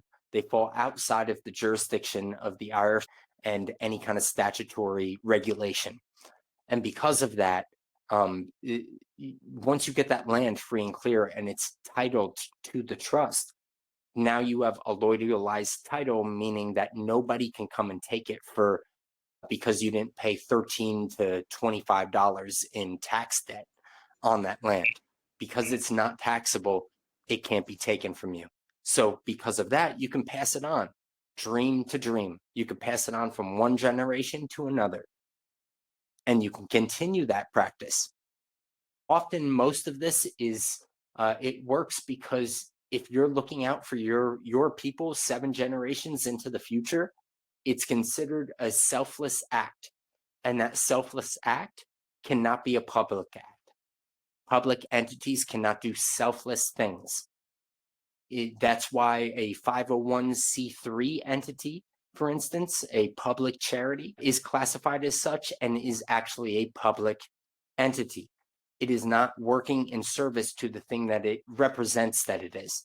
It's usually to feed the CEOs. Yeah, I hope that answered your question. Yeah, I mean, I'm sure there's a whole lot more, but yeah. So if it's a tax exception rather than a tax exemption, then you don't have to ask permission. You're just saying this is my relationship with my creator and it supersedes anything that man says, right? Correct. So then why do you have to ask permission from the FBI and the DEA and all of the people? Well, here's the thing, because whenever we're dealing with the transportation of goods, they have to know who it's being transported for and for what reason. That's it right there, because we're dealing with public entities that transport goods. And because we can't go to the Gabon and fly back with it with the correct paperwork every single time, sometimes we need to get it shipped. And if you need to get it shipped, they need to know that it's not drugs. Drugs would be essentially to them, some kind of Schedule 1 substance that comes onto their list that is brought into a port, and it will immediately be confiscated and held in customs. So you do have to notify customs and let them know what it is you're doing, why you're doing it, provide them with an abstract of the trust so they can see that you actually are a legitimate entity. And then from there, it's really just a matter of a conversation, if anything. That's Appointing awesome. the correct trustees. Yeah, that makes sense, because if you're more like partnering with them, hey, this is what I'm doing and you're in charge of these things being sent from here to there, so here's what I'm doing. So it's not really asking permission, it's more like, you're in charge of this, so I'm going to let you know what I'm doing. It's more, it's more of a monologue. It's less of a dialogue. It's more of a monologue. It's more of like, look, I'm just letting you know, because this is who I am. And, and we know in the back of our heads that if we don't do that, then we're acting like a criminal. We're acting like we have something that we need to hide. And if it's based on sincerely held religious beliefs, you have nothing to hide at all. This is your religion. They have no say in what that means. None. Zip. Right. Zero. As it should be. As it's always been. So, like what you're saying, there's that for any plant. As long as the plant is a plant that you are deeply connected to, where you can actually make a justification without having to read a piece of paper that this plant is essential to my religious practice and to me connecting deeper with the spirit that dwells within me. If you can make that connection and you can stand on it, where, like I said, no paper needed, just this is who I am. Anybody, come up, talk to me. Let's have a chat, right? I'll freestyle with you. If you can get into that space where that plant is deeply connected to your spiritual roots and that you can trace its lineage, how maybe, just maybe, Dennis, you're in Australia right now. The way that my personal cosmology doesn't see the natives and the indigenous people as anything other than the people that were born from that land. I don't care what time you were born, what generation you were born through that land. You are indigenous to that land if you came from it. If the land supports you, you're indigenous. And Janai, I know that that resonates with you because of Hawaii and because of your space with that. And it resonates. While I am an Italian American mutt with German and Swedish and Czechoslovakian and all kinds of crazy stuff inside of me, I'm a Native American. I was born right on this soil, same as the ancestors that came before me. And you can't tell me any different because of how I resonate with the customs, with the rituals, with the medicine that grows right from the soil, right? So that thing is the thing that supersedes everything. Once you come to that space, do whatever you want. And we really are in that kind of a world right now. Yeah, it's a hard thing for people to understand. When we first started this, we called it native church. Because everybody's native to the earth. We're all native to here. So native church, for humans, and people got very upset. And there was so much pushback because the culture's indoctrinated us into, getting upset over certain words or taking things wrong and not being able to really kind of cleanly see, what somebody else is saying without the confusion or, the fear. Yep. And there is a lot of programming that works right against this, that'll come right against the grain. And it'll say something like cultural appropriation, yada, yada. But what I know for certain is that there are a lot of Native American tribes who were savages, complete savages, vicious. But the only reason and the context that we know of their savagery was because they were confronted by European colonizers. And in that experience, that back and forth, those colonizers got to get a taste of what's really running through that blood, right? But before that, we only have stories. And one of the most profound takeaways from that is that every culture is different. Any given culture can only explain its reality through myth. Myth is the way that all cultures explain something. And the people that came before us, before the written language, they all spoke through song, story, telling each other stories. And those stories, that's what transcended the generations, not written word. The written word, the thing that I am a specialist at some point, if any, is using the English language, which is a business language, and bridging a gap between that and the heart space. And when I'm at my best, it's because I'm not here. The ego me, the Yossi, the Joseph Michael Minikini, that identification with the name, the structure that's been put in place, all that stuff's gone. It's just because I'm flowing with you guys, right? And if we can all get ourselves in that kind of a space, then we'll really see where our roots are at. Because none of us are that much different. We're just squiggles on that fingerprint that change us. Go for it. So all the etymology stuff just has my mind. So it has my mind and soul and heart and everything aligned. I have a lot to research into this stuff, but when this kind of ties into why I've been afraid my whole life to do what I do with plants, and why I was thinking the only way for me to do more with plant medicine was to move to another country, because in, I think it was like 2010, on the news, they're talking about water on the moon and yada, yada, yada.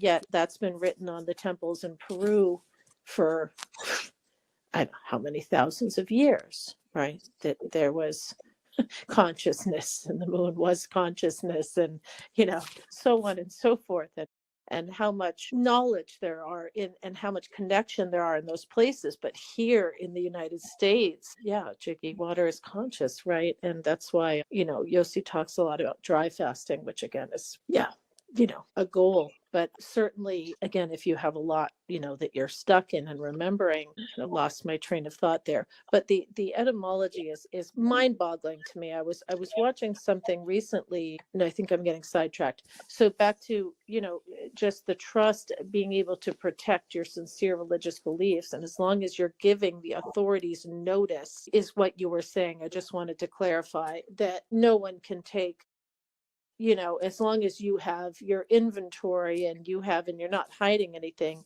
you would actually send them notice of what you were doing and notate Correct. and notarize and everything that you've said, right? It's just, Correct. dot your Yeah. I's and cross your T's, whatever that means. We'd have to learn little by little, but that religious entity is something that protects you, even if someone came into your circle, and you gave them some medicine and then they said, they were trying to kill me, and now I'm suing them, or me. That's what if the it were. paperwork's for. Yep. That's Just what the to paperwork's for. clarify that if that paperwork and that non-disclosure agreement, that agreement that they sign, right, when they come in, everything is aligned and in order, that is not to be a concern. Correct. Necessarily. Yep. It's not necessarily any kind of a concern. The thing is, you're always going to meet some kind of resistance along your path. It's usually because you need to grow from it.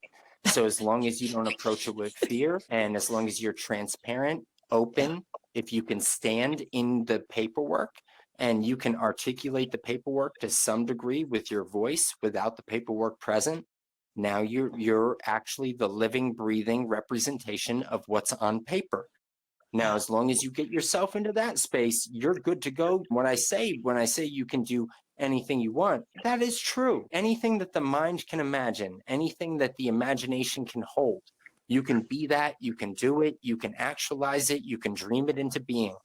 Now, as far as working backwards from the start of your question, honestly, I kind of do think that if you really want a radical transformation and you want to work with some kind of medicine and be a facilitator to provide space so that the healing of others can occur on your watch, move to another country, somewhere like Ecuador or Peru, and no matter how you have to orient that. And if people are really called, there are ways. And we can absolutely guide you. You don't have to have the money. It's not about money. Because what happens in a third world country, especially where these medicines are indigenous, is the pace of life slows down. You find that rather than the daily grind and the fast-paced, everything sped up and crystallized in the States or in an industrialized country, you find yourself in a different space where you can actually get bored. That boredom is so medicinal because it's the thing that will unlock all of the rest of the remedies. Just got to get yourself to a space where you're bored. And that could just simply be because you have a budget of, let's say, $700 a month, and you move to a country where $200 will get you your own property, your own nice little 1-bedroom or 2-bedroom house. And another $200 will feed you, and then $300 on extracurricular. Mr. concurs. Yeah, I was going to say Mr. Oz concurs. Sorry, Robin, You have a Thanks. Yeah.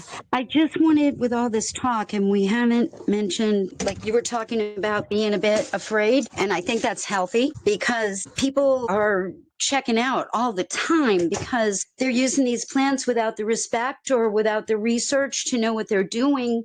Meanwhile, they're taking St. John's wort or ginseng or an SSRI, Prozac or something like that. Next thing you know, they're dead in a ceremony. And it happens a lot. And it happens because people aren't respecting this as if it's, you know, as big as it is. And no one really has a frame of reference because, like I said, they've grown up in this culture and there isn't anything really like it anymore that we respect like that, like we used to with our ancestors, you know? So just please, everybody, if you're gonna dive into the plants, please do so safely and carefully. And I always fast, or when I thought about having people come for Ibogaine, I wanted I wanted to strip them down, give them some clothes because you don't know what people are hiding. Usually just within 24 hours for the Ibogaine, if you haven't had anything, you're safe.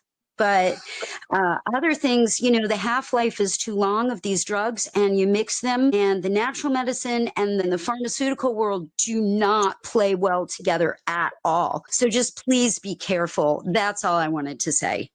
Well, that's an amazing, I'm really glad you said that because I've had to teach myself as a person who's, you know, recommended or helped people help themselves with natural remedies almost my whole life and recommending things. The first thing I ask people is, what are you taking? I'm not giving someone mega doses of St. John's wort if they're on Seroquel or whatever, Seroquel, NyQuil. Anyway, you know what I'm saying.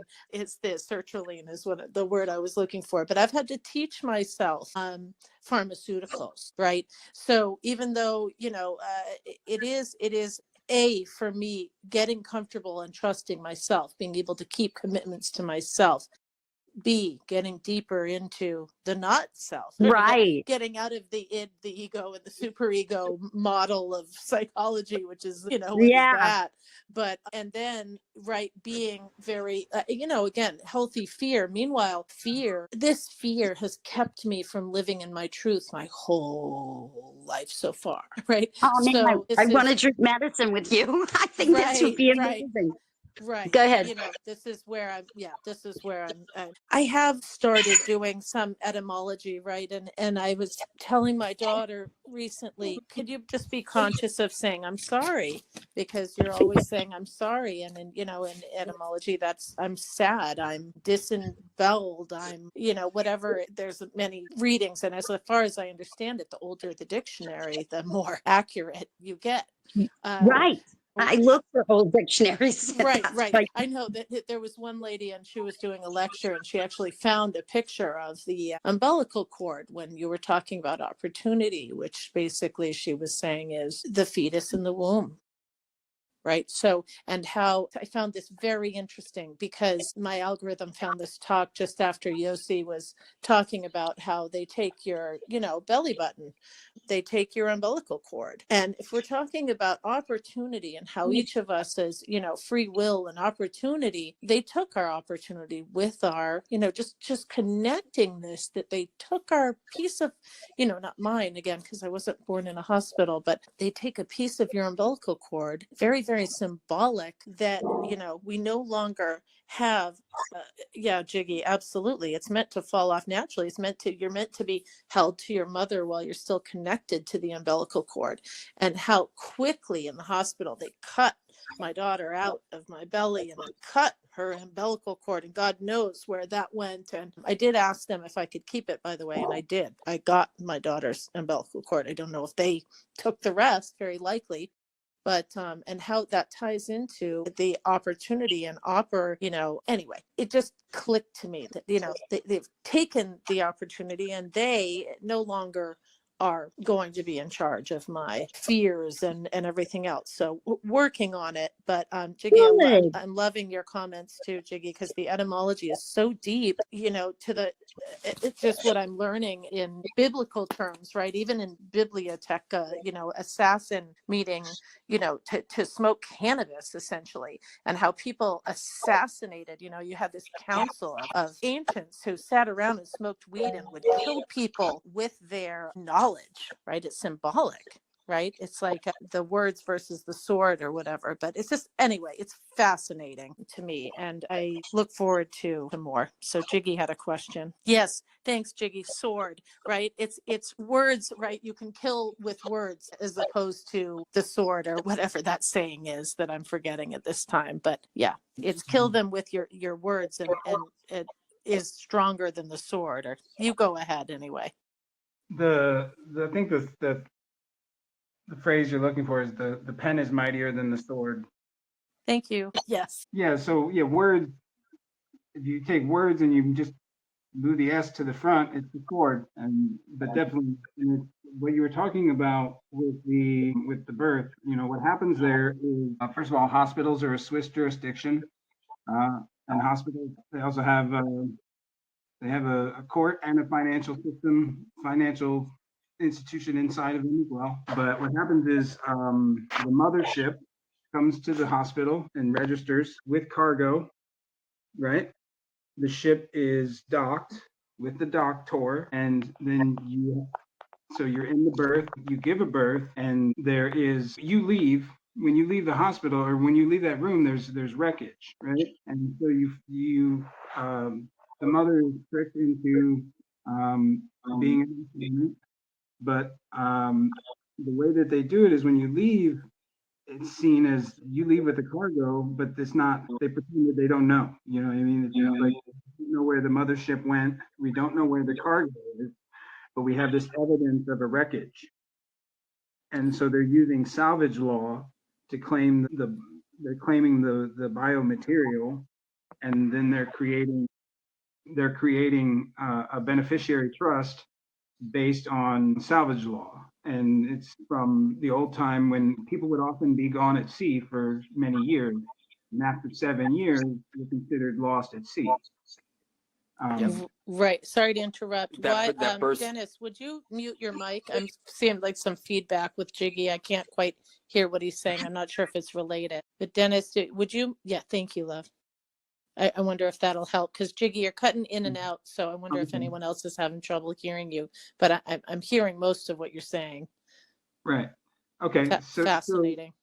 So yeah, it's salvage law, and this is all, like I said, it's maritime, and I'm sure we go into this before, but like it's maritime admiralty law, it's the merchant law, and so it rules over the seas, over the vessels, and so so they're claiming wreckage, and they're claiming the biological material, and then they're creating a beneficiary trust in the social, that's tied to that biological material, and then we're indoctrinated and taught to identify as the biological material they registered, which is the aftermath. It's not even us. Right, the aftermath. It's more of a death certificate than a birth certificate that we're given. Well, right, because we're born unto life, and birth it's a corporate vessel. It's a corporation. It's a corpse, which is death. It's a corpse. Yep. Artificial death, same thing to me. Right. Yep. So and that puts you into commerce, which is debt, and debt, DEBT, is also death, DEATH. This is why, and this is also why they summoned you to appear. They summoned you. They hold a séance. They do an official ceremony. They call out to the ethers for the entity to show up. They put it in an envelope and they seal it and they send it out into the universe, and they call you to a certain time and date. They summons you to appear from the dead. Appear means, the definition is to appear to be there, but not necessarily to physically be there, as in an apparition. And that's the actual definition of the word appear. So apparition. So then you show up, the living being, thinking that you're being called there because your name is the all caps. We've been taught to think that we're the corporation and act as such, as the surety, which is the collateral for that, instead of the beneficiary. So then you show up in court, and which is also a ship. The courthouse is a ship. It's dry docked on land. That's why all the courtrooms there's no courtrooms on the first floor. You have to go to the second or third or higher floor for there to be a courtroom, because they can't do business on the land. And so that's why those doors that you walk in, when you go across the bar, when you go into, you're docking, you're boarding the ship. And that's why the judge is elevated. The judge is in the captain's chair at the wheel, and the judge, that's also an altar, and the judge is in black. This is the black robe, because it's a sacrificial. It's sacrifice. It's sacrificial. You can't see the blood with the dark robes. This is why priests wear dark robes, so you can't see the blood. And the gavel is the axe. And so you're there, presumed to be the spirit that they called, or the entity that they called that's dead, and the dead can't speak to the living, so the medium or the attorney must speak to the judge for you. And this is why you can't speak directly to the judge if you show up, and if you're showing up as and agreeing to be the beneficiary. Or the allegiance. And this is all, it's all wordplay. It's all, and it's metaphoric, but it's actually, happening, and it's like, Spells. it is, yeah, it's bindings, and then, so when the judge casts, he binds you to do his bidding. When he hits that gavel, you're bound by your signature, by your sign of nature, because you're agreeing and signing. So your autograph becomes a sign of nature. And so a signature is not an autograph, right? You can make a distinction between the two. But, and like I said, the courts are all banks. This is why you get charged with a crime. It's a charge. Every single court case, every single time you go to a college, every time you go to you apply for a new thing, every time you have another achievement, you go to the military, there's a new bond created. There's a new security instrument created that goes into their mutual funds portfolio, and they monetize it. They securitize it. And so, and this is why it's the water, right? Because, and this, so on the water, it's like with JC, with Christ, he walked above the waters. He walked on land. He didn't walk on the water. He walked above the water, on the land, because he's living. He's a living entity. It's a metaphor. And where do you store the treasure? The treasure stored in the banks, because the banks contain the water, and you can bury your treasure in the land and you can recover it. So it's just, it's beautifully overlaid. It's extremely elegant. Once you get past the anger, and the betrayal and the trickery, when you sit back and you look at it on a bigger picture, it's quite impressive, the fact that they've been able to carry this out, and to whoever designed this system to trick us in this is a master sorcerer. That is, yup, you got it. Master sorcerer. Or sorcerers, which are basically. Yup, I was just gonna say, but I think we're outnumbered here. Yeah, we're talking about the Masons. We're talking about the Vatican. We're talking about Master builders. Yeah, the secret Master society. builders. They're just called by different names. That's all. Right. So and these are secret orders that have carried this knowledge throughout time, and they keep changing the system, which we're going through a change now. This is this great reset. This is the New Deal happening again. And why is this happening? It's happening because the humans, because we, the chattel, the cows, right? It's like, it reminds me of that book, the kids' book, Moo Moo Quack Quack or whatever, with the cows and the ducks in the barn, and they're talking about the farmer. Well, the animals have figured out what the farmers are doing. And every time the animals are getting to where we're figuring out what the farmers are doing, they have to bring a new cataclysm, because it's like George W. said, shock and awe. So we're going to shock and awe them, which then what? It breaks the paradigm. Same thing happened when they went from flat Earth to a globe, because it breaks the paradigm of the human mind, and then we are susceptible to new programming. And so they just keep changing the names, making it look different. Yeah. We're in feudalism. And that's why everyone's feuding. It's quite complex Yeah. and very elegant. But yeah, so. And that complexity takes on many layers, especially as we take it upon ourselves to carry that vision forward without actually signing off on it. Like you mentioned, flat earth to the globe and so on. Like often truth obviates itself by just being able to dissect the bullshit. Once you can see the BS, you can see the truth. You don't even need to delve into any kind of details. It appears by itself. It's its own apparition. To be able to see the exit signs, the road marks, the mileage markers, it helps, because it helps you see the pattern. Going from flat earth to a globe, going from, the republic to a democracy, the Organic Act of 1871, a civil war, Abraham Lincoln's assassinated. You go from the republic falls, the democracy is installed, the Confederation actually won the war. The North did not win the war. The Confederation won the war. That's why you have a confederal government. It's a federal confederation. And so it is a world of inversion that we're in, though, right? So of course it would look one way on paper while being the exact opposite in reality. Right.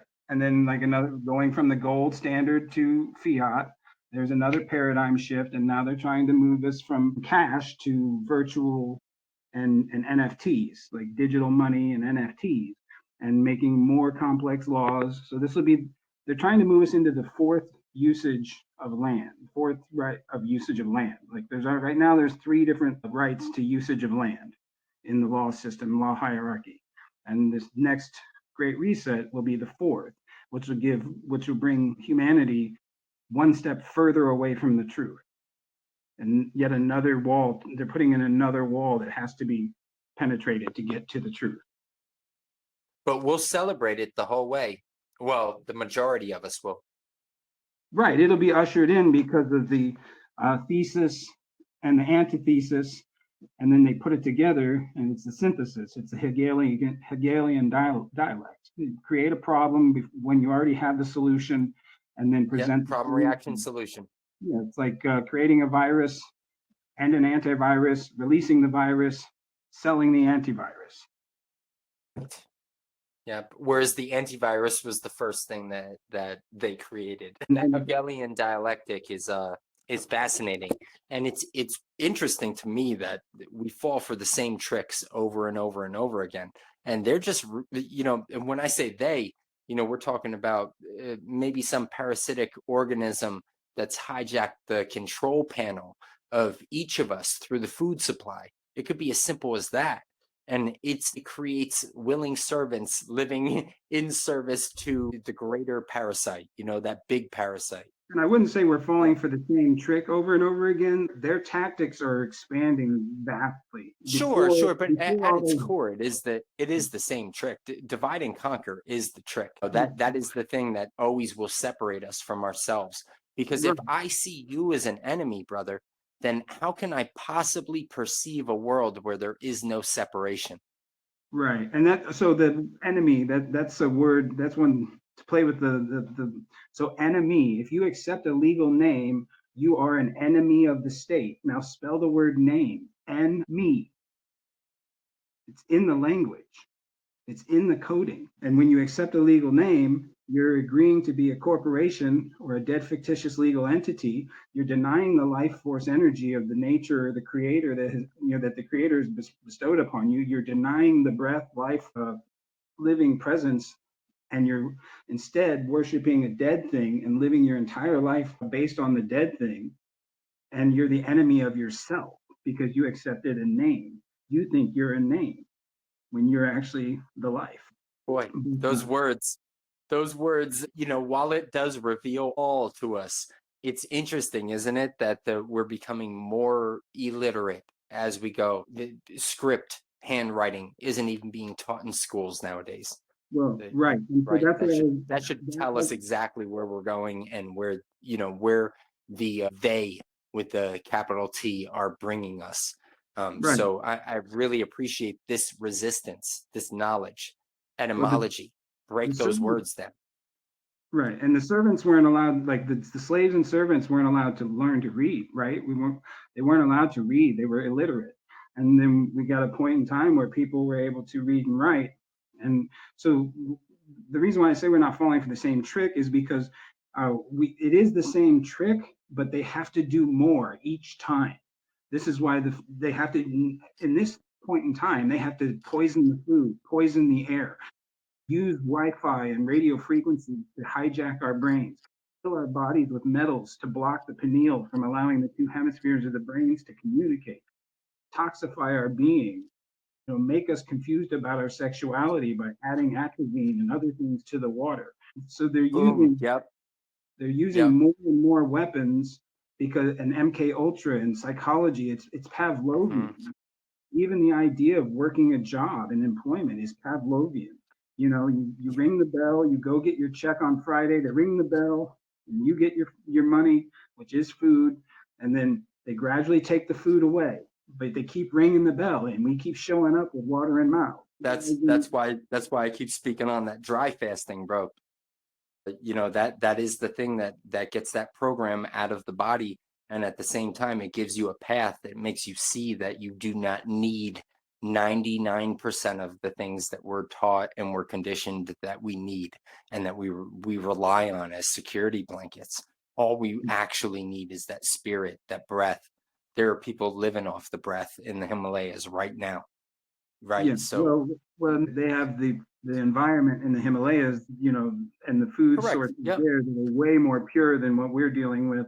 And I think that like we need to detox the heavy metals. We need to the Wi-Fi. They can actually hack the brain. Like McDonald's is already using subliminal advertising at stoplights, so they're projecting ads into the brain at stoplights already. I mean, the greatest form of resistance right now is, listen, if you can live off grid, live off grid. Get yourself away from all of the programming. Get back to nature. Well, I even see, I think about that, and I think about homesteading, and it's like I think about the land masses and the being in the continental United States, and I even wonder if it's even feasible. How feasible? It is feasible, but I'll tell you right now, to personal experience. To get away from the poisons, to get away from the RF. I mean, I've homesteaded. I know it's feasible, but what I'm saying is like we're getting to a point where, like for me, I see like, we need like Wi-Fi clothing. Like I want to make a hat. I want to make clothing. I want to like have clothing that blocks. Yeah. I want to mesh. copper mesh for sure. But I want, just for me, my pick, I want to make and sell or provide a tinfoil hat, a beanie that has tin fibers woven through it. Like, love it. But I do, and I see love it. I see a world where we need that, and I even see, we're resisting masks and ventilators and things like that now. But like the Batman movie with Bane, he had that ventilator. That's a symbol of like, that's a foreshadow. We're going to need ventilators. The air is going to probably get poisonous. And so like, I see that there's an industry that's coming that whoever can make the best personal ventilators are going to be able to help and also prosper. I even see a world where we're enclosing our houses in domes and having ventilation systems just to be able to live and grow our own food. Like we saw a small foreshadowing of that with COVID, right? Where they put the standard treatment was get everybody on ventilators, shut their bodies down so that their bodies couldn't breathe on their own. Make it so that their lungs, make it so that none of those muscles worked right because they were being breathed by something that was artificial. And yeah, absolutely. That does seem to be the trajectory that we're on. And while maybe at this point, the greatest form of political resistance is being spiritual, connecting with something greater than yourself. While we're in these human suits, we do need to breathe. And if it is on your path, that lighthouse should be someplace where you can breathe freely, where you can drink from a spring in your backyard, where you can rescue some animals or something, have some keyhole gardens going, provide for yourself. Yeah. Right. Yeah. That's probably the best thing that anybody can do for themselves at this point. That is opulence as far as I'm concerned. It's not a mansion in Miami. It's a homestead in the Mark Twain National Forest or something like that. A mansion in Miami is temptation in purgatory. Like That Yeah, is the 100. world. This is Babylon. So if you're going to be in the Garden of Eden or the Garden of Eating, well, you better have some fruits and vegetables and animals and be, like you say, with the plants where they're growing. Yep, 100%. Absolutely. You know, Yes, go wh- ahead. Go ahead, sweetie. what's interesting is that we're not eating the way that our bodies were designed to operate optimally. So if you were to give your gas tank in your car the wrong fuel, you don't change the filters, everything's gunked up, and you might think that your car's broken, but it needs the filters changed. And so if we're all gunked up and blocked up, and so that kind of works with, I heard that some of the medicines that, the pharmaceutical industry has react with the Wi-Fi and with the things that they're giving us in the mRNA and all of this craziness. But the good news is that we're not being treated the way we were designed, and we were designed to, to have all kinds of powers and abilities and things that we can do. We can telepathically communicate, and we don't need as much sleep. And I found this out with a fast and the urine therapy, honestly, because when you start doing that, when you start drinking your own medicine, things start to become clear. And as you drink the plant medicines, you start getting understandings from the universe that you're not treating yourself right. So you start treating your body right. And that's with the meditation, yoga, and eating right, or eating very little too, fasting, all of that. And then you find that you don't get sick. Everybody's sick. I didn't get sick for such a long time. Wasn't affected by the Wi-Fi so much, wasn't affected by other things, because when you clean your filters, and your car's going to run great, and one little thing that happens isn't going to affect it because it's being operated the way that it was intended to be. That's all. Absolutely. And you talk about urine therapy, that's like Holographic medicine right there.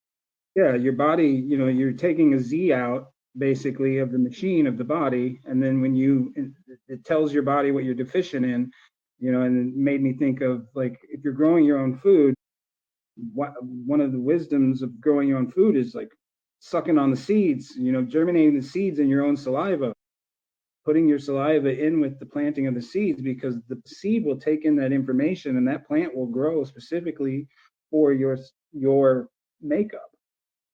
I will remember that next month when we're planting gardens. Thank you so much That's for right. that. And it's for you. So it's true. You said it. The plant adapts and it grows the medicine for you. It's like, oh, they need this. Cool. All right. It's a form of communication. Yeah. And the people who knew and mastered that communication, they are the ones that we often call savages. They're the ones that walked around barefoot and could get the direct information right from the Earth Mother, right? Transmitted through their feet. We've lost so much. We've lost so much, and we can see it. Those of us who are in this conversation right now, and those of us who are in this generation right now, this specific timestamp, we can see how the AI is making all of us stupid. Unless you've completely nixed AI integration into your life, like, boy, I could see a world in 5 to 10 years from now where nobody knows how to read or write, just because the AI can do everything for them. We're already at a point where the average IQ in America is in the low 90s, and 50% of the population reads at a 6th grade level or lower. So we're already surrounded by stupidity, and people have been dumbed down, and the AI is going to do more. And like Robin was saying, it's like, we're being the self-assembling nanometals in the vaccines and all of the aluminum, like, we are being geoengineered. We're being biologically engineered by the environment. Like, this is the Borg. The Borg, resistance is futile. Assimilate, assimilate, assimilate. And that's what's being forced upon humanity.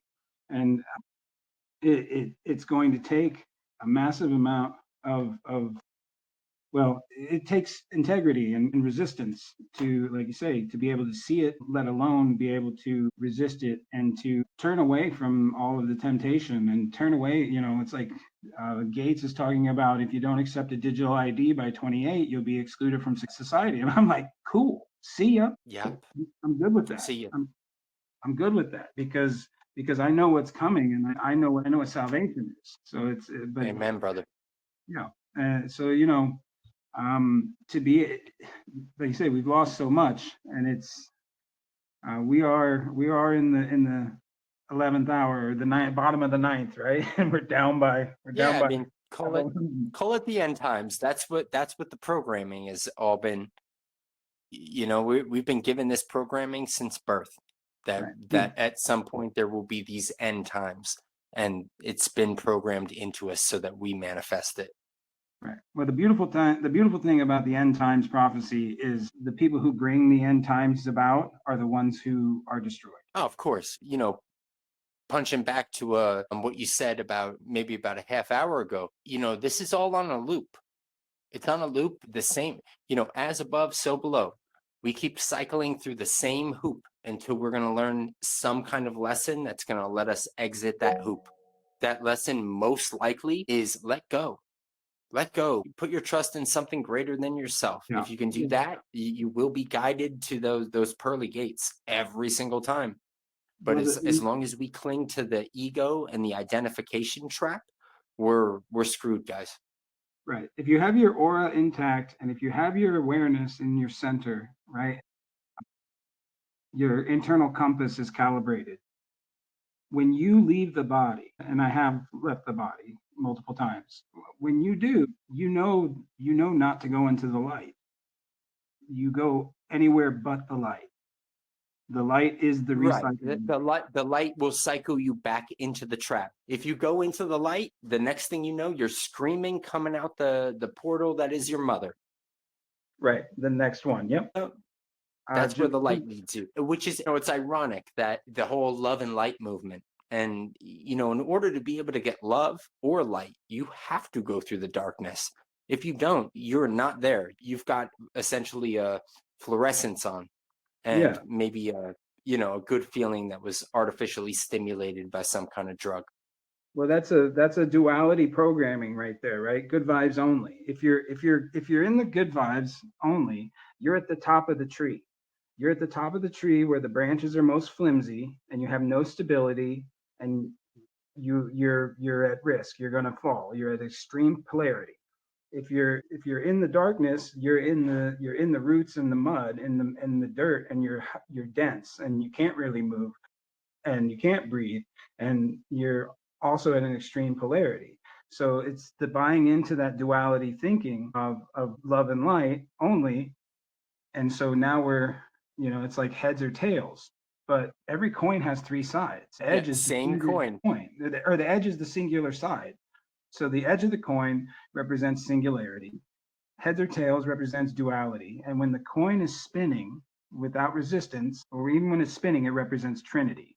But if it's in a vacuum, it becomes a dynamo, which is what the sun is. And we know what the sun is. It's life. It's the trinity, embodied and expressed. So yeah, like you said, full spectrum. You have to have every part of the waveform must be for the wave to even exist. You negate any part of a waveform and the waveform will collapse. Right. Yep. That's why it's so dangerous, this the whole NPC type thinking, right?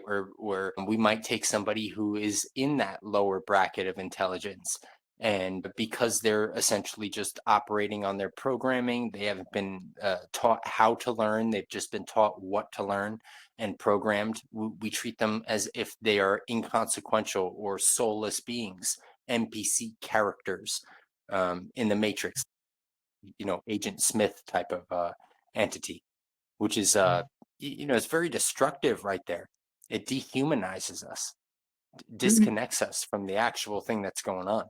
Yeah, to an extent. I think that, okay, because every part of the waveform must be, for any part of the waveform to be, that means suffering must exist for happiness to be. So as we ascend or raise our consciousness and our alignment, our awareness, our frequency, okay, somewhere else has to lower. And Right. That's why every time I'm just ecstatic with life and just so appreciative. Whenever I walk out onto our deck and I look out over the forest and I'm captivated by the beauty of nature, the one thing that comes to me is, well, thank you to whomever is suffering out there. You know, whoever's in the trap still experiencing that lower vibrational hoop. I really appreciate you doing it so that I don't have to. And I think, though, to the NPC, like I do think that there are beings that are cut off from the soul. There are people here. There are versions of us who have sold the soul, and so there are physical manifestations of a human body that is not connected to source any longer. And some of them, I think, are beyond potentially being able to come back. But I I think do think it's an exception to a rule, though. Well, I Not think not the thing that's commonplace. if you pan out farther and you look at the cycles of lives, they may have another 1,000 lives to live, and so this is just one of their paths. And we've all like this is. I'm pretty sure this is my last time here. If I'm on this life is on God mode, and I'm not Yeah, allowed that's I've said that too. It's my last lap.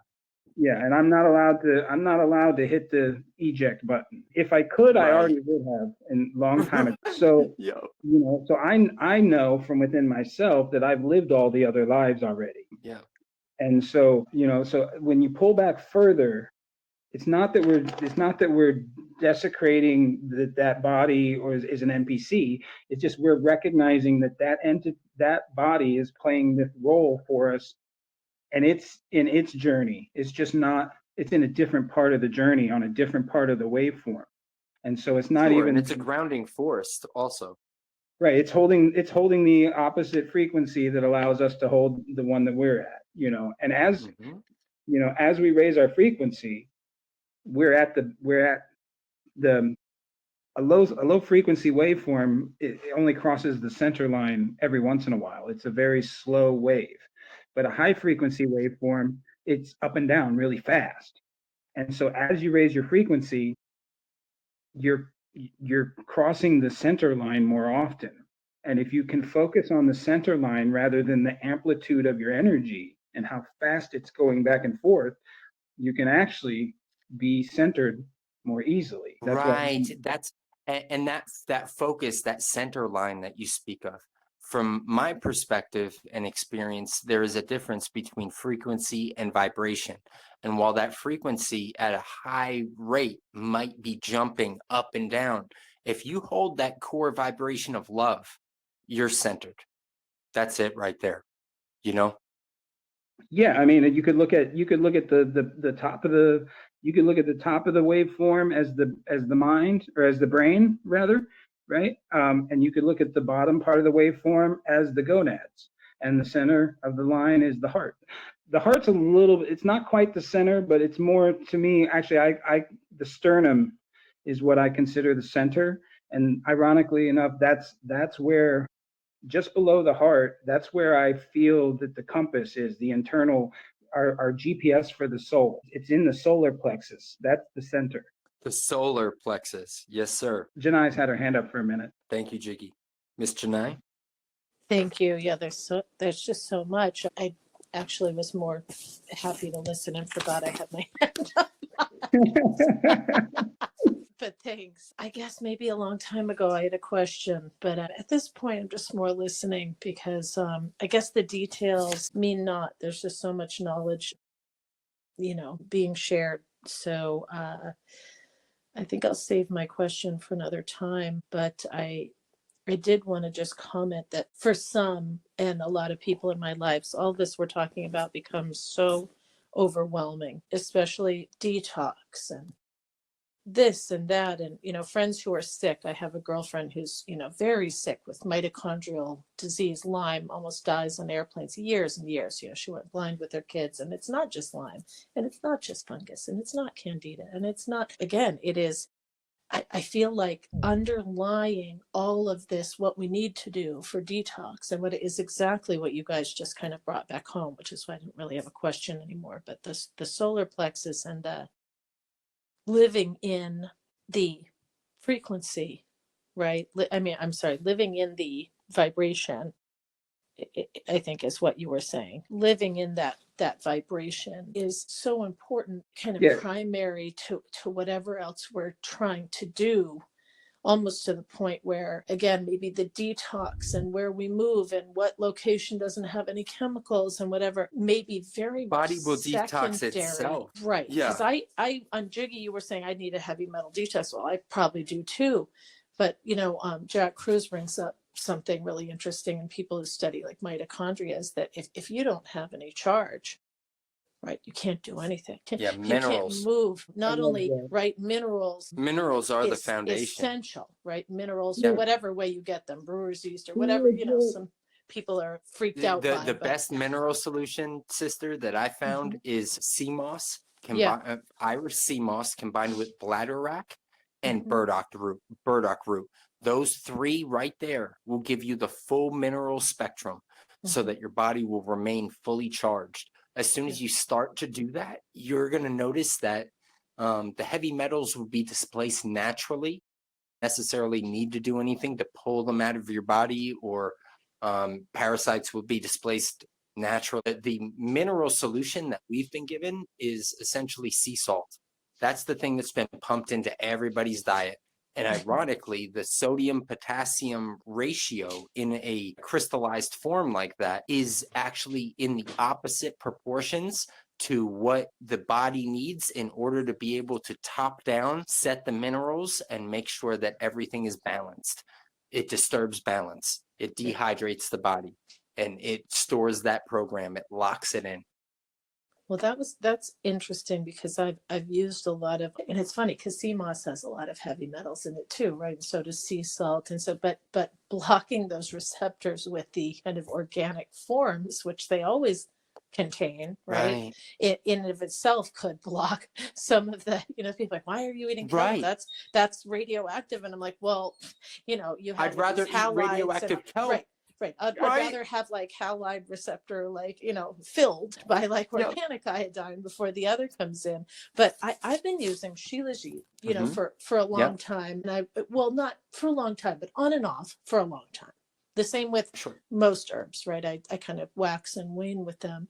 And for some folks that I've, given it to have really had like just really, strong detox, similar to iodine, right? Where you have to kind of work up really slow.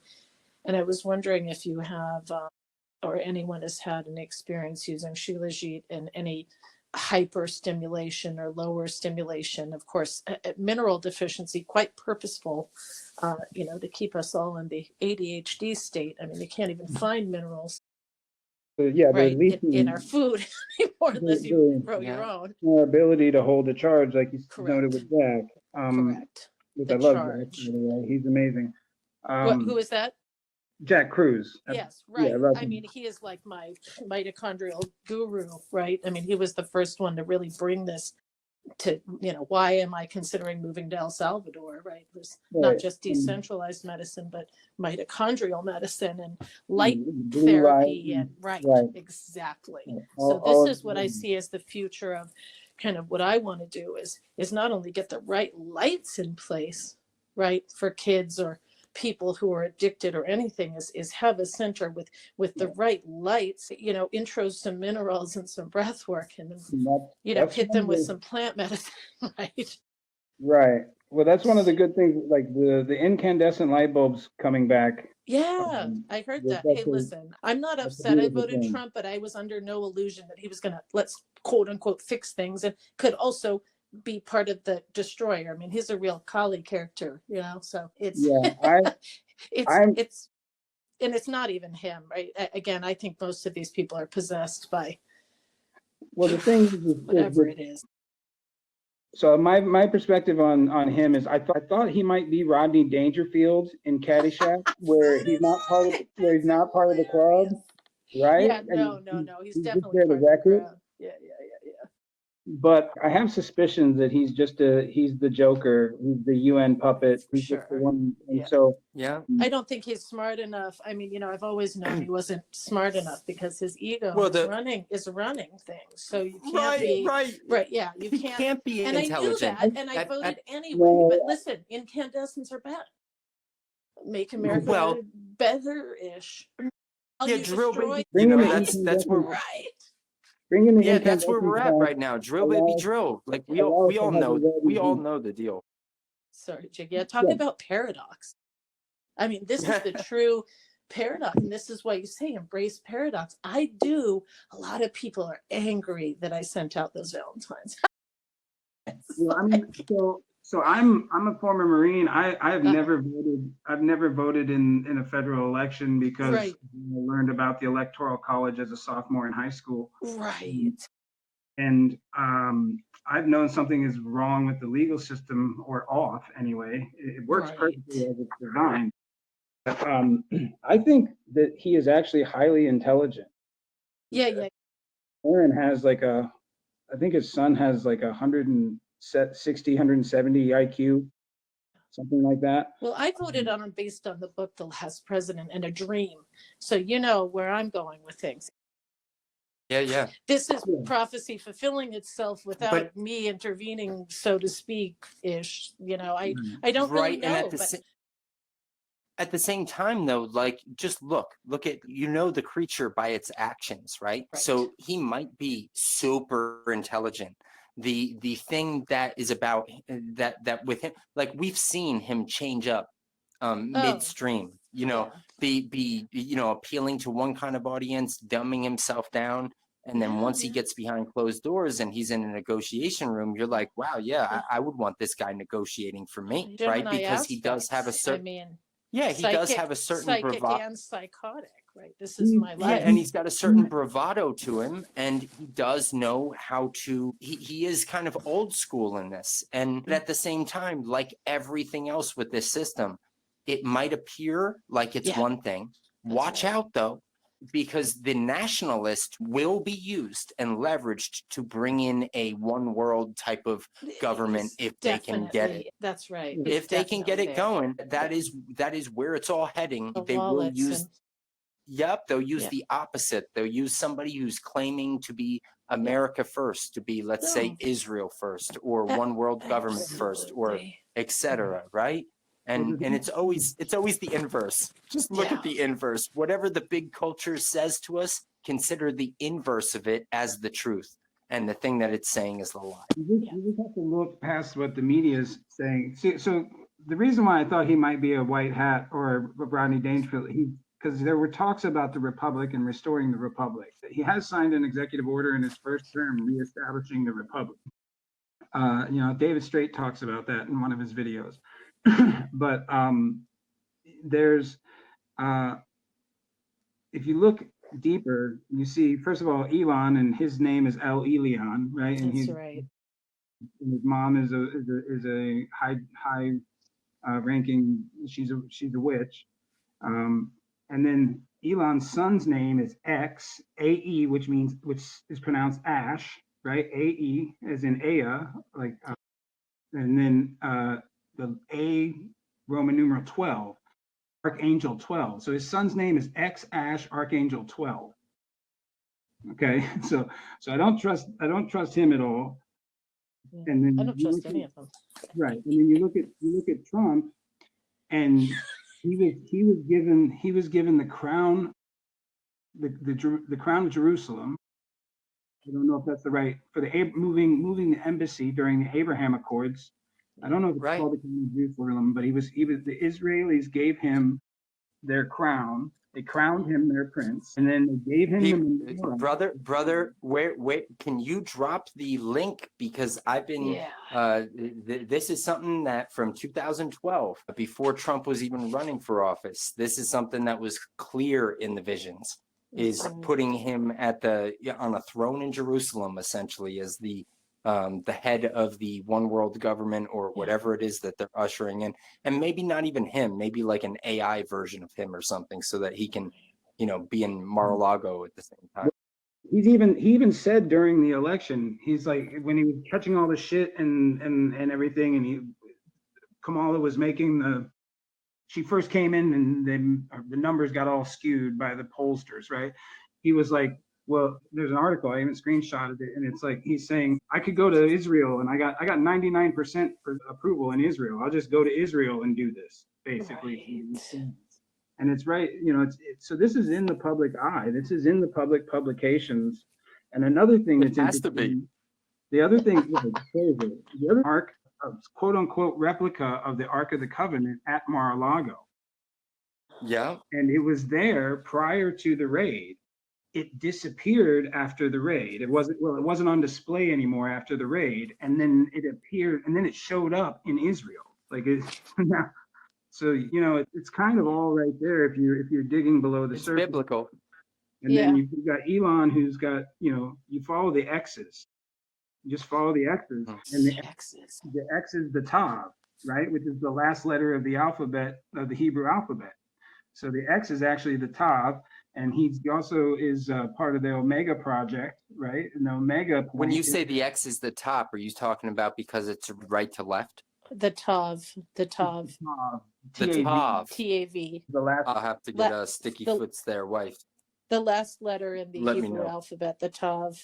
Yeah, I can connect with you on Facebook, Yossi, and send you some screenshots of some things. Please do, brother. I'm fascinated by this. They'll activate a lot of things for you. I'm fascinated that the whole dream in 2020 that initially got me to vote Trump, right, ended up with me and Trump looking over essentially a complete apocalyptic scene where he told me everything you see is an illusion. And I took that to mean, you know what I mean, what we were seeing in the media. And it turns out, I'm the first one to admit, fault or wrong or whatever it is, not knowing, oh, well, but amazing. And I met him in the dream in Jerusalem in 2020. Now, at this time, I knew nothing about the guy. And all the things that are happening with, the red heifer, the temple, the third temple, all these things are coming into fruition. And then black magic spells. Are you aware of the Adventures of Baron von Trump, the 3 books about Baron von Trump? That's what I was going to say. The last president was, almost, I almost, thinking, yes, I am actually. And Baron is led around by a man named Don. That's right. And and he looks just like Baron. I mean, it's just wild. It's absolutely wild. And then you have Tesla, Nikola Tesla, right? Who definitely tapped in and had created all kinds of devices that he didn't, he had ray guns and probably had a time machine. If Tesla had a time machine. For sure. And Trump's uncle John, who worked for MIT, where he was the professor, that was the theory back when everyone thought that JFK Jr. was coming back through a portal, in the Q movement. But it turns out, I kept telling people there's a lot more truth to this than you think. And they're like, people in the queue, you think they're true? And I was like, not really. But I'm saying, I think there might be a lot of truth to the core of There's always a lot of truth to it. Yeah. Especially those wild concepts. And that's almost why I was like, wow, if he is down with Q, maybe there is something. The most effective lies contain truth. Yeah. Well, I bought right into it. I mean, I'll be the first to admit that's, hey, wow. It's interesting. It's very interesting watching all of this and then knowing what we're talking about, be aware of what we're talking about, and then watching and learning or paying attention to this. Like I said, I've been studying citizenship and law in the Maritime it's been 30 years since high school. I never stopped. So I've been digging through this rabbit hole in my entire adult life. And so it can be extremely frustrating listening to and observing people discuss things from a place of ignorance, and the YouTube experts and the people who just assume that you don't know any more than they do. And they want to the charge of everyone being so attacking. So everybody just pounces. Everybody is assuming, projecting, misrepresenting, and pouncing. And ignorance meaning savants, of course, because how could they possibly know? Right. Ignorance. How can we know? I mean, that's why I'm not ashamed to say that I'm, I didn't know. Or, maybe I knew, but I took a chance. But a lot of people, they never will. And accepting that is very. And difficult. all those people, like I said, you know, they're just another part of the body, Right. you know, so Right. it's like, you know, and they're holding a space for us that have, you know, honed in this awareness and built this knowledge and done the digging and found the artifacts, you know, Lower on Jacob's ladder, so to speak. and deciphered. We all have kind of a piece of it, but I think there's very few of us, and I think this is what we see in human history. In this, I think we're in a holographic simulation. I think, you know, this For sure. tactile. It seems real, like it really Mm. feels real. But I think that, you know, only a small percentage will carry forward and pass the test, if you will. You know? Thank you for your knowledge. And I Yeah, just this- wanted to just think, if I'm researching more of this, we're talking about maritime versus natural law, or was that correct? Well, okay, so Or not versus, but what you're talking about is maritime laws, and like, is this, I wanted to ask earlier if this yeah, is, you know, directly related to the codexes, you know, well, 30s and then the 70s. So, you you know, would just, look to public versus private. okay. That will clarify a lot. The admiralty, what you have is, we have, like I said, there's different rights to usage, but what you have is you have divine law, right? Which is what the Catholic Church is claiming, Right. that they have the divine right to rule over everything. And That those are they've the been, codexes, right? This comes back to, I mean, even before them, but you know what I'm saying? That's more related to all of the well, you can look, spells and yeah. whatnot. So then you have the church that then establishes the monarchy, Mhm. right? So the monarchy is the first level of land usage. The monarchy is granted rulership over the land, and they have first use under the papal decree. And then because the monarchy can't govern the peasants, they created parliament, which is under British common law. And so that's Common law. That's what I was thinking of. Common the law. British Thank you. common law. That And wasn't then, natural law in my mind. That was common law, right? well, natural law is supreme. That's the Right, law right. Of course. Yeah. right. I was trying to remember what I was like, okay, what was it again? Maritime versus common. And then the parliament or the government has the second level of right to use of land, which is territorial. And then the third level would be the citizens. And so the parliament's created, the barristers, the barons, the land barons, what we would call bar attorneys, they control all the land. They collect all the tariffs, they collect all the taxes, they enforce all the codes.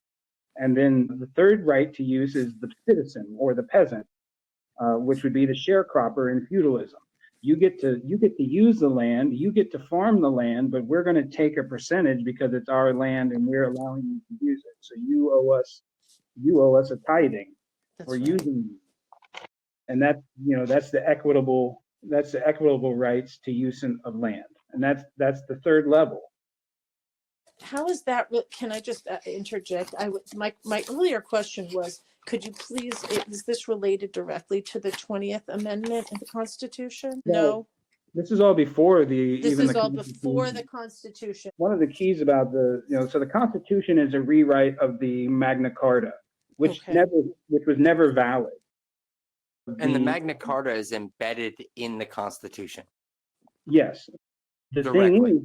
The thing is that the Magna Carta never stood valid. It was never a sound document or agreement because of the Holy Alliance of 1213, when King Richard pledged all of the kingdom of Britain because he knew he was a sinner and he wanted to go to heaven. So he exchanged the kingdom of Britain to the Vatican in exchange for his salvation. And so was this before or after the law of the forests? That was 1213. Right. 2 years before the Magna Carta, and the Magna Carta is a rewrite of the Charter of Urso from 44 BC. So America is actually an extension of Britain. So even our Constitution here never stood because it's based on the Magna Carta, which was never valid. The church has a claim prior, and so it's all deception. you have to return to trust law, like we're talking about. You have to return to Natural law. natural law. Yeah, natural law is what everything stems from. So trust So it is is versus natural law. But Right. Right, that and wasn't what I trust was law is looking the, for. and at its core, trust law is natural law. It's just natural law expressed through paperwork and expressed through actual contractual agreements. Well, trust law is expressed through agreements, not necessarily paperwork, but the system to interface and communicate with Agreements, the other, we have to use law or use paperwork with the etymology and the language play, right? So land, air, water. Land is common law. Water is maritime law. The air is the trust. That's the area of trust law, and that's what deals with the law of the heirs, of your heirs. So if you're living in trust with your heirs, you're living in a state of I'm in a state of conscious awareness, right? In trust with the creator, administrating the estate of my family and heirs in the office of the administration of that. So you can see how the language plays. AIR, or heirs. Yeah, I appreciate that. I feel like it diverted a little from plant medicine to this, but as it's all related, this is just absolutely fascinating. And yeah, it's all related. Same, yeah, of course it is. same Yeah. subject material. It came right back to heirs, the trust law, and why we probably all should have one of these in place. But the understanding that comes. is why we were trust medicine people, is that trust at its core is the medicine that aligns you with the trust at the core. Yeah, because I can get very caught up on details, but the details don't really matter, right? I'm trying to figure out who was the codexes in 1933 and what did they do, and then how did they work that into, and the truth is really, right, we're all just slaves. Well, right. How do we advance ourselves from a mental slavery in order to live in our natural law, and our morals, and Right. Well, so you have, as far as like the 1933, the laws that came into effect there, it actually, that began with, that was the civil, like I said, with the Civil War, Republic, then Lincoln being assassinated. They're establishing they have the meeting at Jekyll Island in the late 1800s. You have the Organic Act of 1871 that establishes Washington, D.C. as a foreign sovereign nation. Washington, D.C. is established by taking land from Virginia and Maryland. So they actually put Washington, D.C. in the Virgin Mary, Virginian Maryland, Virgin Mary. So that's where Washington, D.C. comes out of, another Immaculate Conception, right? That's right. And then you've got the Act of 1913. You got leading up to that, we've got the late 1800 World's Fairs, which was to destroy all of the old architecture to hide the truth from us from the previous civilization and the advancement of where humans had reached. We were using the aethers. We were using airships and pulling our energy directly from the aether. And so they destroyed the Republic and then wiped away all of its evidence of the society that created the Republic with the World's Fairs. And then you have the Federal Reserve Act, and then Social Security, right? You got the New Deal. Yeah. And then Bush, shaving like 18 years off the calendar, so that, it's just a bunch of sorcery, essentially. And ritual. Really, you're looking at, I was trying to wrap my head around the fact that, both Kennedys and Malcolm X and Martin Luther King all died at 39?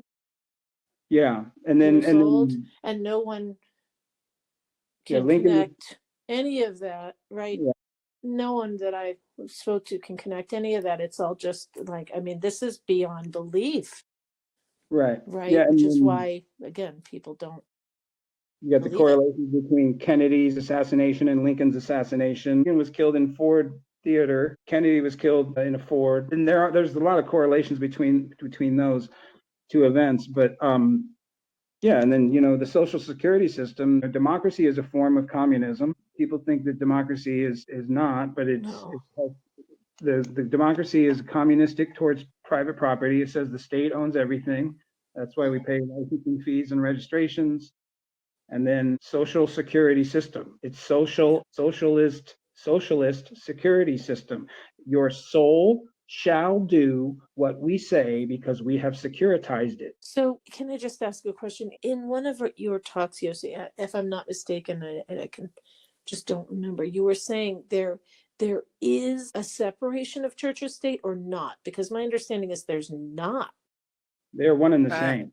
Right. Okay. Yeah, I It's mean, not. ultimately just to they're one and the clarify. same. When Right. we're talking about, like, say, the Constitution, right? We've Correct. got There's the no United separation. States, which That's what I was right. we're There's a talking about, religion. like, okay, so there's the United States, right? That is technically your 508c1a religious entity. And then there's the United States of America, which is the corporate aspect of that, which is the public side facing entity. So it's one and the same ultimately. Okay. But Right. at the same time, because the people who founded all of these nation states and every IM were essentially either church-going people or farmers, there is a clear separation between church and state technically, where a Technically. church cannot be right, will not fall under the statutory jurisdiction of the state. Okay. So there's an Yeah. illusion of separation between Exactly. And that's where church you and find state. all of your Correct. Okay. yeah, 'Cause that was that's where you'll find all of confusing your me. exemptions. Okay. Thank you. So Yeah. back So to yes, the there is technically. so the etymology tells you exactly what it is. A state is so a church is a ministry. A state is an ad ministry nation. They're both ideological principles created by One's an man, written ad. down on Gotcha. paper. So it's an ad ministry nation or a ministry. So you have the religious exemption, like Yossi was saying, but that's just to throw you off the trail. Because most of what they do is, I mean, all law derives from the Vatican. Like we're all under, like if you're in the public, you're under papal decree. And the monarchy doesn't exist. If the monarchy doesn't exist, the monarchy doesn't exist without the Vatican. If the monarchy doesn't exist, then Parliament doesn't exist. And then there's no English common law. So then there's no United States common, because this is just an extension of the common law from there. So the hierarchy of law is creator, people, monarchy, government, landlord, citizen, tenant, renter. Right. So that's why you'll see, like, let's take the Catholic Church for an example. Catholic Church, technically an exempt entity, but it has a corporate structure through its archdioceses that are in every single jurisdiction and under those jurisdictions. So it has two sides. All we do is we with the solid foundation that we've laid, essentially we've created and mimicked in some instances the same structure that the whole system is set up on. But you Right. can operate in the private through not necessarily a church, but as Jiggy said, a contract with your creator. That contract supersedes everything else. You could be a church of one, a nation of one, as long as it's based on that contract with your creator. That is where your true exemption is. Now, That if you makes want a to lot go more and sense. like we just had a client needed to go in and establish a bank account for a trust. And she went in there and she said, I'm a church. And they said, well, then we need to see where you're registered with the state. That should show you something right there. So I called up the branch manager and I was like, listen, we've established dozens of trusts through you guys over the years, and this doesn't make any sense to me. What was she saying when she came in the door? He goes, listen, who you were talking about. She came in talking about talking about starting a church. I told her that she needed to have that church registered with the state. Now, is that she really wanted to establish a trust. Had she come in and said this mandatory exception, I would have left her alone. Wouldn't have asked her one more question, just got the bank account going. I said, cool, that is the exact thing that she needs. While she might not have the language, and while she might come in there talking about being a church, which is essentially a state entity, they know better. Right. They know better. Most of But them. it's because not they a know better. state entity. It's a private entity. But if you go in It's there a private talking entity. like it's a state entity, you're going to get blocked. You Right? use Because public, listen, they can't tell you this is what you really mean to say. Right. They can't do that. No. If you don't know who you are, they're not going to tell you. Boy. They can allude to it and be like, what is it that you're actually trying to do here, right? And they can start talking to you about it, but the minute that you start espousing different things that aren't true like that, you will get into some serious stuff real quick. Know thyself, and then, because here's the thing that I've been avoiding my whole life, and sorry, Jiggy, I'm gonna let you speak right afterwards, and I'm gonna mute my mic, is that I have skirted responsibility my whole life looking for the easy way. And this has been a huge disservice to me and everyone else, right? That I, have dreamed of helping and not known how, and wanted to, but was too afraid, or, and this is a lot of responsibility. Yeah. And this is why a lot of this is. It's also a lot of freedom. And those two things go hand in hand, right? So people think that freedom means being reckless often. No. And actually, freedom is most closely associated with responsibility. Right. Responsibility and accountability is even more important than that. Because once you're accountable for your actions and you're aligned with them, the responsibility just kind of comes part of the course, Yeah. Being accountable. Right. So that's back. If you're a knight, you're a noble, right? You have to be noble born, of noble birth. And this goes into being an honor. And to be accountable and responsible is to be noble, because you are knowable. You don't have to hide anything. You're noble. You're knowable. And everything you've been through, and then your path that you've chosen, it could just also be exactly what you needed to get to where you needed to get. And That's right. And it's like I was saying, going down the roller coaster, it's like it seems like the highs get higher and the lows get lower every time, every cycle I go through. And I was talking to my friend, and I was like, it seems to me that, like, as much as I have regret or guilt, or I carry guilt about the choices or mistakes, hindsight's 2020. It seems like this is just, this is, if you look at the pattern, it's actually a conditioning that is getting me to a place where I can harness and hold and stabilize the full spectrum. Right. Where I'm not like so much lamenting that, oh God, it took me so far to get here. I'm more celebrating that I'm here. And that's the alchemy. That's the transmutation. Now, I was just going to say, alchemy is a way of life. It is the path. Yeah. That's being able to take the negative thing, absolutely, and then pivot it from yourself in your mind, redefine things, because you're the divine definer of everything that you've experienced. So if you lament about your experience, and this is what I'm coming out of again, is being hard on myself, and I define it as achievement, now it becomes achievement. Now it becomes beneficial growth. Now it becomes the condition, now becomes the stimuli that I needed to be able to get through the barrier that I was facing. And, you were saying earlier, what I was trying to say earlier, the state has no obligation to inform you of the law.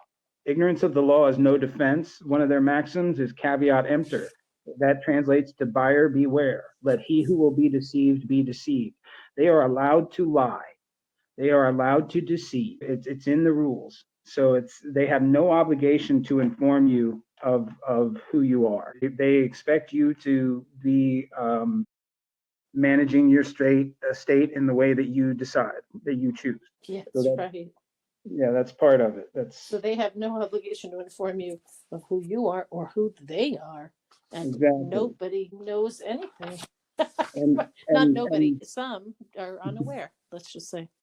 Right. Well, the nobodies that know that they are nobody. I'm not this body, right? Right. Exactly. The GNO. Yes. The GNO bodies. But I just lost the thought.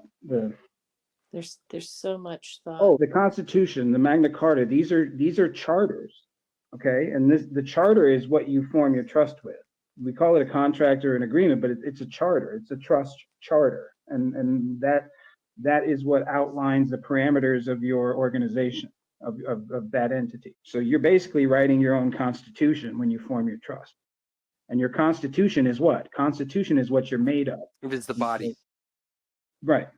And that's why it's a body politic. That's why and all citizens are part of the body of politic that they are registered to, that they're owned by, that they're in fealty with, that they have allegiance with. You're sworn to allegiance. I pledge allegiance. Pledge means to give everything that you will ever be, ever create, and ever so your progeny, any labor, and your body. You pledge. That's what pledge is, to give all that you are. And you register it to the state. Regis is the king, right? Regis means the king. Stir is a form of star. So you pledge to the king, the divine mother of creation, star. Which is, so everything that you are and ever will be, when you register it, you've given yourself and all of that and your progeny in perpetuity to the state until you rebut the assumption and correct your contracts. Yeah, and I guess not standing up for the Pledge of Allegiance, which is kind of my whole life, is not enough. I thought I was doing something. I was like Kapernacking myself at a young age. I was just not. I just wasn't feeling it. You just coined it. We're gonna get a T-shirt. Kapernacking. A T-shirt made up. Yep. Are you Kapernacking me? Are you Kapernacking me? Are you freaking Kapernacking me? What you say to that's the sovereign movement's version of misgendering. Yeah. Kaepernick me. Don't Kaepernack me. Yeah, I like it. Yeah. But yeah, I hilarious. Wow. A lot of this has gone, wow. My brain is exploded. But this has been a great call, guys. We are approaching that. Boy, I don't even know. It's been a pleasure, though. It's been timeless. Timeless. And every Tuesday, every Saturday. Tuesdays we focus more on the trusts, technical details. Saturday, it's all about medicine. So thank you guys for coming, and we really appreciate you. If anybody else has anything other pressing, I'm going to be hopping off in about 3 minutes. I'm pretty sure I've seen your profile on Facebook, or I'll go to the group, but I'll connect with you and send you some of the screenshots and things regarding Elon and Trump and that, and the Jerusalem stuff, or I've got the article where they give him the crown and the menorah. I'm also very interested if you want to, or Yossi, if you want to start a that group to me. chat. However, we could just, I'm interested in anything, but take your time. It's a lot for me to chew because I'm, kind of on information, overload. But I'm on that overload. This is part of the MK Ultra. Flood our systems with stimuli, flashing strobing lights, unhealthy lights. So we are literally in the deluge. We're in the middle of the second flood, in the flood. This is the flood. That's right. And I was raised by the most MK Ultra parents who had no idea. Were well-meaning hippies, and yet, Laurel Canyon for life. Wonderland. The pendulum swings. So when you let go of one polarity, you tend to go to the extreme opposite, and then I'm all about polarity. That's what it is. Are you you're in the Facebook group, Janai? I am, yeah. Okay. I'll look for that. Janai Ocean, last name Ocean, like the sea, and that is an alias. Hey, Jiggy, real quick, brother. What is your alias on Facebook? I'm Josh Spence. Josh Spence. That's right. Yeah. Okay. And I got something to send you tomorrow. As we were speaking tonight, I came up with a really good idea, and I wanted to run it your way. So expect a message tomorrow at some point, brother. Okay, and I also come up under, if you search Jiggy One Eye, it comes up Jiggy space the word one space YE. But yeah, I'm in the group, so you'll find me. Okay, I just sent you a quick message, but yeah, I'm coming up with something, brother. I think you're really gonna love it, and I'm gonna send it your way tomorrow. All right, beautiful. So yeah, other than that, guys, thanks for hopping on the call. Really appreciate you. A lot was said tonight and a lot of wisdom. A lot of the medicine was, coming through, regardless of if you partook in any. Yossi and I do on Saturdays. And we could hear you guys. The medicine was coming through you, whether you think it was or not. So definitely appreciate all of your presence on the call. And yeah, with that being said, I'm gonna hop off. But peace and love to you guys, and we really appreciate you and love you. Thanks, guys. Good night. And yeah, mahalo. Peace and love, guys. Mahalo. Mahalo. Hey, Jiggy. Yes. I got a question before we hang up. What about Johnny Walker Black's history? That does pique my interest. I'm not sure about. Okay, yeah. Johnny I was Walker. wondering if you knew. Not You off the knew top of my Jack, head, but Johnny Walker was my guy back in the days. I was just wondering what kind of spirits I like. I like Johnny Walker too, and I've hung around with Jameson and Jose and. Oh yeah, sure. Yeah. All those guys. Mm-hmm. But yeah, the Jack Daniels is definitely an aggressive one. Never. I couldn't ever. That sour mash. Boy, not me. As angry as I've been throughout my life, I never identified with that guy. It was always Johnny Walker Black neat with some Heineken, but whatever. Yeah, I did some Glenlivet and Scotch here and there, and I was all over the place. Sure. Oh yeah. My favorite drink was called the Surfer on Acid. Ooh. I think I had that. It's Jaeger and a bunch of stuff.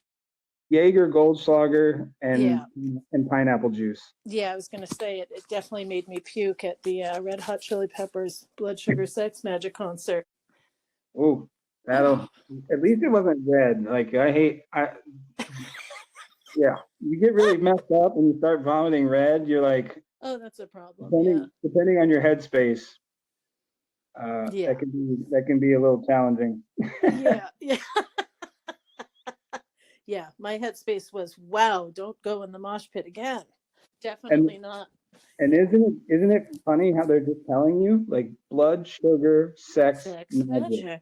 Yeah, that's right. And then I've worked in the like, I've spent probably 5-6 years out on festival tour vending and like in the circus with all of the entities and those boys have some pretty heavy entities attached. I almost got scooped up in the limo on their first tour in Hawaii, and I'm glad I rolled out of there.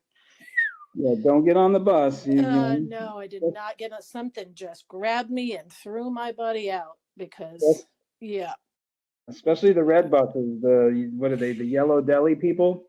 You know, aware of them. Yeah, I've heard, but not. There's a cult that goes around with these really nice buses, and they'll get you on the bus. Oh, the yellow deli people.